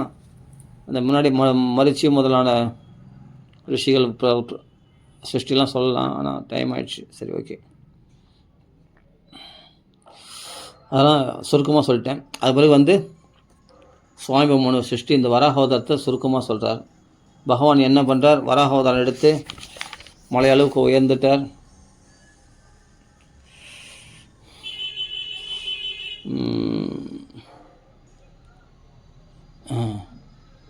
மலையாளுக்கு வந்தோடனே இது யாருன்னு குழம்பின்னு இருக்காங்க தேவர்கள், மனு பிரஜாபதிகள், தேவர்கள், ரிஷிகள்லாம், மரிச்சி முதலான ரிஷிகள்லாம், சனகாதி முதல் ரிஷிகள்லாம் குழம்பி கொண்டு இருக்கிறார்கள். அப்போ தான் அபிஸ்வித் பகவான் ஏஷ யக்ஞோமே கேதைன்னு அந்த யக்ஞஸ்வரூபியாக சாட்சாத் பகவான் தான் இந்த பண்டி உருவம் எடுத்து என்னை மனசு குழப்புறாரோ அப்படின்ட்டு பிரம்மதேவர் யோசித்தாராம்.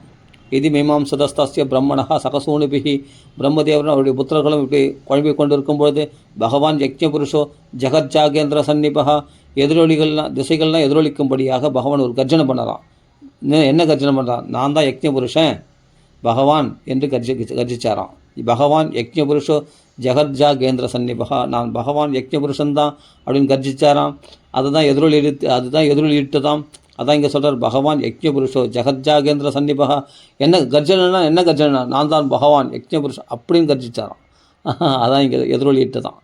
பிரம்மதேவர் அப்போ தெரிஞ்சுக்கிச்சாராம், ஆஹா பகவான் தானே வந்தது, நான் சந்தேகப்பட்டது சரியாக போச்சு, பகவான் தான் வந்தவர் அப்படின்னு சந்தோஷப்பட்டார். அப்புறம் பூமி உத்தாரணம் பண்ணமே அப்படின்னு பிரார்த்தனை பண்ணியிருந்தால உடனே என்ன பண்ணுறாராம், இந்த வராகம் மூர்த்தியானது பன்றியானது எப்படி மோப்பம் பிடிக்குமோ அது மாதிரி எடுத்த வருஷத்துக்கு பொருத்தமாக மோப்பம் பிடிக்கிறாராம். பழைய ஜலத்தை போய் மோப்பம் பிடிச்சி அந்த பூமி உத்தாரணம் பண்ணுறார் பகவான்.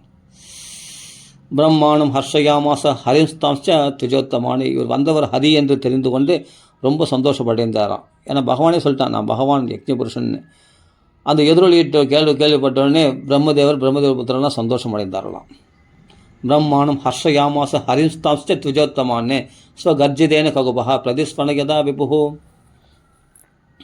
நிஷம்ஜதே கத்கரிதம் ஸ்வகேத சயுஷ்ணம் ஆயாமய சூகரஸ்ய.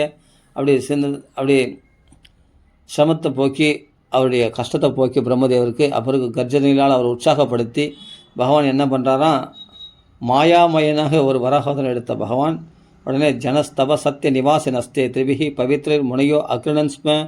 அப்போ 3 லோகத்தை, ஜனலோகம், தபோலோகம், சத்தியலோகத்தில் உள்ள வாசிகள் எல்லாருமே பகவானை பார்த்து ஸ்தோத்திரம் பண்ணுறாங்களாம், வராகமூர்த்தியை புகழ்கிறார்கள். அப்போ பகவான் என்ன பண்ணுறான், குராக்ரதாமிர சிததம்ஷ்ட தீக்ஷா ஜோதிர் பபாசே பகவான் மஹித்ரஹ கிராணினு பிருத்தியா பதவி விஜிக்ரன்னு குரோடாபதேஷ ஸ்வயம் அத்வராங்க கரளதம்ஷ்ட அப்பிய கரளதிருப்தியாம் உத்விக்ஷ விப்ரான் கிருணதோ அபிஷத்கம். அப்படி அந்த யாகத்தையே அங்கங்களாக உடைய அந்த பகவானே என்ன பண்ணுறாரோ மோப்பம் பிடிச்சி அந்த பூமியை தன்னுடைய தெற்றிப்பற்களால் தூக்கி கொண்டு அழகாக மேலே வெளியே வரார் பகவான். அதாவது 2 வராகாவதாரம் சொல்லுவாங்க. பிரம்ம சிருஷ்டி ஆரம்பிக்கும் போது வராகாவதாரம், அப்போ பூமி பிரளய ஜலத்தில் முடிக்கும் போது உத்தாரணம் பண்ணார். அதற்கு பிறகு என்னென்னா இன்னொரு வராகாவதாரம் எடுக்கிறார் இரண்யாக்ஷனை கொள்றதுக்கு. 2த்தையும் இங்கே ஒன்றா சேர்த்து சொல்கிறார். அப்போ இரண்யாக்ஷனை வதம் பண்ணி அந்த பூமி உத்தாரணம் பண்ணி அதுக்கு ஸ்தாபன சக்தி, அது இந்த நீரில் மிதக்கும்படியான சக்தியை கொடுத்து அவை மிதக்க வர்றார், பூமியை ஸ்தாபிக்கிறார். அது பிறகு பகவான் மறைஞ்சிடுறார். பகவான் மறைத்துக்கு முன்னாடி பகவானை பண்ணி ஸ்தோத்திரம் பண்ணாங்க இல்லையா தேவர்கள்லாம், அந்த ஸ்தோத்திரத்தை இங்கே வர்ணிக்கிறார். சிதம் தே அஜித யக்ஞ பாவனா. பகவான் எப்படி அழகாக இருந்தார்னா, ஒரு தாமரையை ஒரு யானையானது ஒரு குளத்தை கலக்கி அந்த தாமரை எப்படி தன் துந்திக்கையால் தூக்கி வந்தால் அழகாக பிரகாசிக்குமோ அது மாதிரி பகவான் தன் தெற்றிப்பரில் பூமாதேவி தூக்கிட்டு வந்தது ஒரு யானையானது குளத்தை கலக்கி அந்த தாமரை மலரை தூக்கி கொண்டு வந்தது போல தான், தண்டோடு கூடிய தாமரை மலரை தூக்கி கொண்டு வந்தது போல தான் இந்த பூமியை உத்தாரணம் செய்தது பகவான். அவ்வளோ அழகாக பிரகாசிச்சாராம் பகவான். வராக அவதாரம் அந்த பூமியோடு பிரகாசிக்கிறது அவ்வளோ அழகாக இருக்குது.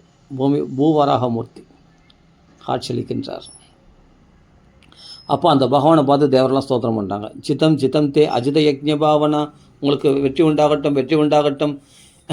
யாராலும் ஜெயிக்கப்பட முடியாதவனே, யாகங்களை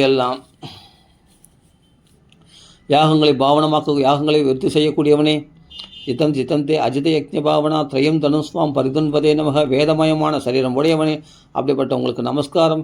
எத்ரோம கத்தேஷு நிலிஜரத்வராக தஸ்மை நம காரண சூகராயதே.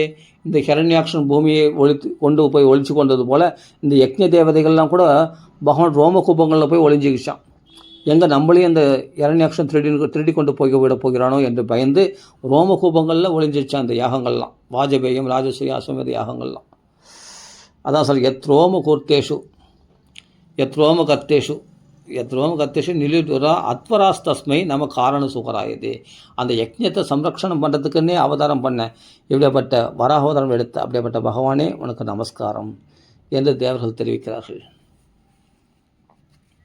எத்ரோம கர்த்தேஷு நிலிடுர் அத்வராக தஸ்மை நம காரண சுகராயதே. அருமையான ஸ்லோகம். யாகங்கள்லாம் பகவான் ரோமகூபங்களில் போய் ஒளிஞ்சிக்கிச்சான் ஹிரண்யாக்ஷனுக்கு பயந்து அப்படி சொல்கிறது. அவளை ரட்சிக்கிறவன் பகவான். அது பிறகு சொல்கிறாங்க, விதன் வதா வேதமயம் நிஜம்பு, வேதமயமான சரீரம் உடையவரே, நீங்கள் உடம்பை அந்த பிரளய ஜலத்தில் மூழ்கி வெளிவரும்போது அந்த தண்ணீரோடு வெளிவரார் இல்லையா பகவான், அந்த உடம்பு உதரும் போது அந்த உடம்புல நினைஞ்ச உடம்பு அப்படி ரோம கூபங்கள், வராகமூர்த்தியோட உடம்புலாம் ரோமங்களாக இருக்கு இல்லையா, அந்த ரோமங்களில் உதரப்பட்ட அந்த தண்ணீர் ஜலமானது பிந்து துளிகளானது ஜனலோகம் தபோலோகம் சத்தியலோக வாசிகள் மேலெல்லாம் போய் வாரி தெரிச்ச உடனே அந்த தண்ணீரால் நினைக்கப்பட்ட பகவான் உடம்புலேருந்து பட்ட தீர்த்தத்தால் நினைக்கப்பட்ட அவர்களெல்லாம் தன்யோஸ்மி பாவிதோஸ்மி அப்படின்னு நமஸ்காரம் பண்ணுறாங்க. பகவான் உடம்புல பட்ட தீர்த்தம் தங்கள் மேலாம் தெளிக்கப்பட்டதே, வாரி அரைக்கப்பட்டதே என்று சந்தோஷம் அடைகிறார்கள். அவர்களெல்லாம் சொல்கிறார், விதுன்பதா வேதமயமான அந்த சரீரத்திலிருந்து வந்த தீர்த்தமாச்சு நாங்களாம் அப்படியே அந்த தீர்த்தம் எல்லா தலையிலும் புரோக்ஷனம் பண்ணுவாங்க, பகவானுக்கு அபிஷேகம் பண்ண தீர்த்தம் எல்லாம் அதெல்லாம் அது மாதிரி இங்கே நேரடியாகவே வராகமூர்த்தியில் உடம்புப்பட்ட தீர்த்தம் தங்கள் சிரசில் புரோக்ஷித்துக் கொள்கிறார்கள். எல்லா லோகவாசிகளும், தபோலோகம் ஜனலோகம் சத்தியலோக வாசிகள்லாம் அப்படியே அவள் தலையெல்லாம் வாரி அரைக்கப்படுகிறது அந்த தீர்த்தமானது. அப்போ எப்படி இருக்கார் பகவானை? பிரம்மாண்டகாரமாக வராகமூர்த்தியாக பிரகாசிக்கிறார். பூமியே உத்தாரணம் பண்ணக்கூடியது சரீரம்னு எப்படிப்பட்ட சரீரம் 14 உலகத்தையும் வியாபிச்சிருக்கிறாராம் பகவான். பிரளய ஜலமே அவருடைய முழங்கால் அளவு கூட வரலையாம் பிரளய ஜலமே, அப்படி இருந்து தான் அந்த பிரளய ஜலம். அப்போ பகவான் 14 உலகத்தையும் 3 லோகத்தையும் வியாபிச்சிருக்கிறார் பகவான். 3 லோகம்னு சொல்லுவாங்க, 14 உலகம்னு சொல்லுவாங்க. அந்த உலகத்தெல்லாம் வியாபிச்சிருக்கிற பெரிய பகவான் வராகமூர்த்தியானவர் அந்த பிரளய ஜலத்திலிருந்து எழுந்து வரும்போது உடம்பு உதர்ன தீர்த்தமானது எல்லா தேவர்கள் மேலேயும் ரிஷிகள் மேலேயும் வாரி அரைக்கப்படுகிறது. அதெல்லாம் அவர்கள் மேலே பட்டது நாங்கள் பாக்கியம் பெற்றோம். உங்கள் உடம்புல பட்ட தீர்த்தம் எங்கள் மேலே தெளிக்கப்பட்டதே, நாங்கள் என்ன பாக்கியம் பண்ணியிருக்கோம் அப்படின்னு அவர்கள் ஸ்தோத்திரம் பண்ணுறாங்க. விதன் வதா வேதமயம் நிஜம் பபு ஜனஸ்தப சத்திய நிவாசினோ வயம் சடா சிகோத்தூத சிவாம்பு பிந்து பிகி. மங்களகரமான அந்த பிந்து துளிகள் எங்கள் மேலே வாரி அரிக்கப்பட்டதே. சிவாம்பு பிந்து பிகி விமிருஜ்யமான புருஷம் ஈஷ பாவிதாக, நாங்கள் பாவிதோஸ்மி தன்யோஸ்மி, நாங்கள் பாவிதமாக பரிசுத்தமாக்கப்பட்டோமே என்று புகழ்கிறார்கள்.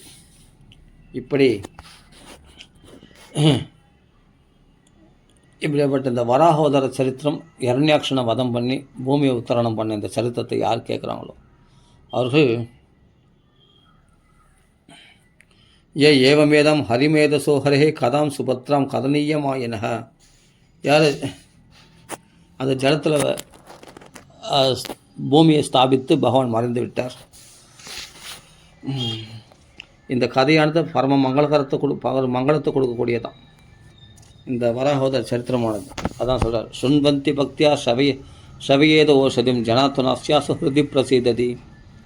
யாரெல்லாம் இந்த கதையை கேட்குறாங்களோ, யார் பிறரை கேட்க செய்கிறார்களோ அவர்களை நினைத்து பகவான் தன் ஹிருதயத்தில் சந்தோஷம் அடைகிறானோ. என் ஹிருதயத்தில் பகவான் இருக்கான்னு நம்ம சொல்கிறது பெரிய விஷயம் இல்லையா? நம்ம பகவான் ஹிருதயத்தில் நாம் இருக்கிறோமா, பகவான் அவரில் தன் ஹிருதயத்தில் நினச்சி, இப்போ நம்ம வராகவதார சரித்திரத்தை பேசுகிறோன்னா நம்மளை நினச்சி பகவான் சந்தோஷம் அடைகிறாராம். சந்தோஷம் அடைந்து பகவான் சந்தோஷம் அடைந்தால் என்ன கொடுக்க மாட்டான் இந்த உலகத்தில்? பகவான் ஒரு பக்தன் விஷயத்தில் சந்தோஷம் அடைஞ்சால் எதை கொடுக்க மாட்டான்? 4 வித புருஷார்த்தங்களையும் அள்ளி வழங்கிடுவாங்க இல்லையா? அதுதான் இங்கே சொல்கிறார். இந்த வராகவதார சரித்திரத்தை கேட்டால் பகவான் அவ்வளோ சந்தோஷம் அடைகிறானா சொல்கிறார். ஜனார்த்தனோ அஸ்ய ஆசு ஹிருதி பசி, சீக்கிரமாக இருதயத்தில் அவரிடத்துல பிரசன்னத்தை, அதாவதுன்னா சந்தோஷம் அடைந்து விடுகிறாராம் பகவான். தஸ்மின் பிரசன்னே சகல ஆசிஷாம் பிரபு, எல்லா விதமான ஆசீர்வாதங்களையும் பொழியக்கூடிய பகவான் சந்தோஷம் அடைகிறானாம் இந்த வராஹோத சரித்திரத்தை கேட்டால். தஸ்மின் பிரசன்னே சகலாசிஷாம் பிரபு கிம் துர்லபம் தாபிர் அலம் லபாத்மபிகி. அப்போ அற்ப சௌக்கியங்கள் நம்ம வேண்டுகிறோமே, அதெல்லாம் பெரிய துர்லபமா?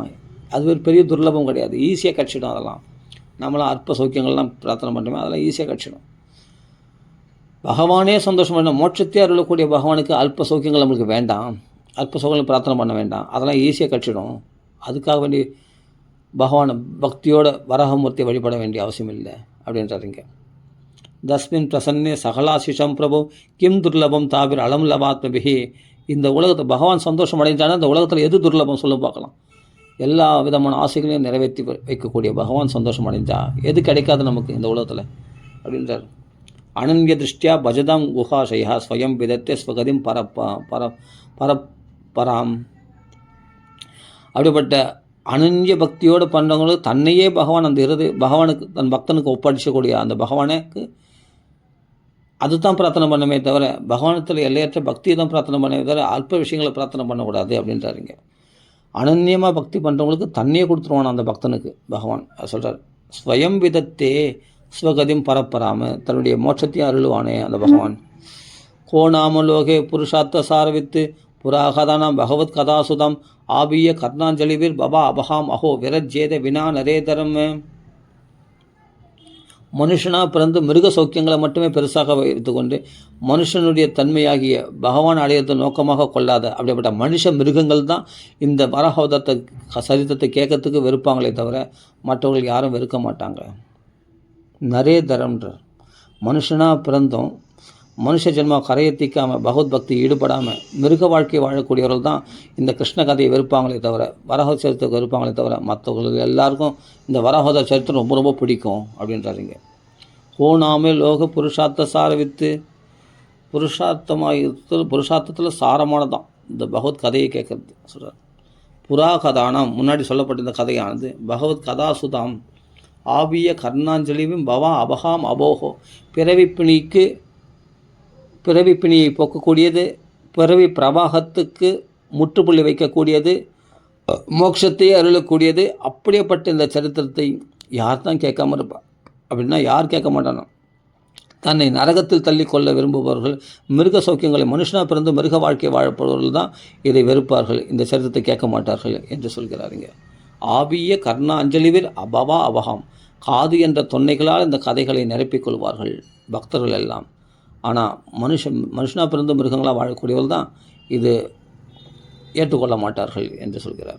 ஆபிய கர்ணாஞ்சலிபிர் பபா அபகாம் அஹோ விரஜ்யேத வினா நரேதரன் அப்படின்றார்.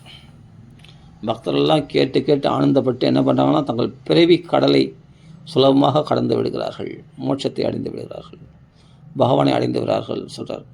சுவகதி தன்னையே அந்த பக்தனுக்கு கொடுத்துட்றான் பகவான் இந்த வராகோதர் சரித்திரத்தை பக்தியோடு கேட்குறவங்களுக்கு சொல்கிறார். இவ்வளோ விசேஷம் இந்த வராகோதர் சரித்திரத்தோடு பூர்த்தி பண்ணிப்போம். அதான் சொல்கிறேன், அகம் ஸ்மராமி மத்பக்தம் நயாமி பராம் கதிம். இந்த வராகோதர் சரித்திரத்தை கேட்டு வந்தால் வராக புராணத்தில் சொல்லப்பட்டிருக்கிற சரம ஸ்லோகம், அகம் ஸ்மராமி மத்பக்தம் நயாமி பராம் கதிம். உடம்பு நல்லா இருக்கும்போது என் கதைகளுக்கு ஓடி ஓடி வந்தவனை கடைசி காலத்தில் அவன் இட்ட காலம் இருக்கும்போது நான் அவனை தேடி போய் அவனை என் திருவடியில் சேர்த்துக்கிறேன் அப்படின்ட்டு சொல்கிறார் பகவான். அதான் அந்த ஸ்லோகத்தின் அர்த்தம். அந்த காலத்தில் அவனால் என்ன நினைக்க முடியாது, கடைசி காலத்தில் நான் அவனை நினச்சி நான் பிரயத்தனம் என் விமானம் கொண்டு போய் அவன் வீட்டில் கொண்டு போய் அவனை நான் என் விமானத்தில் ஏற்றி வச்சுட்டு நான் வைகுண்டத்துக்கு ஆசியம் போயிடுறேன் அப்படின்றார். அகம் ஸ்மராமி மத்பக்தம் ந யாமி பராம் கதியும்.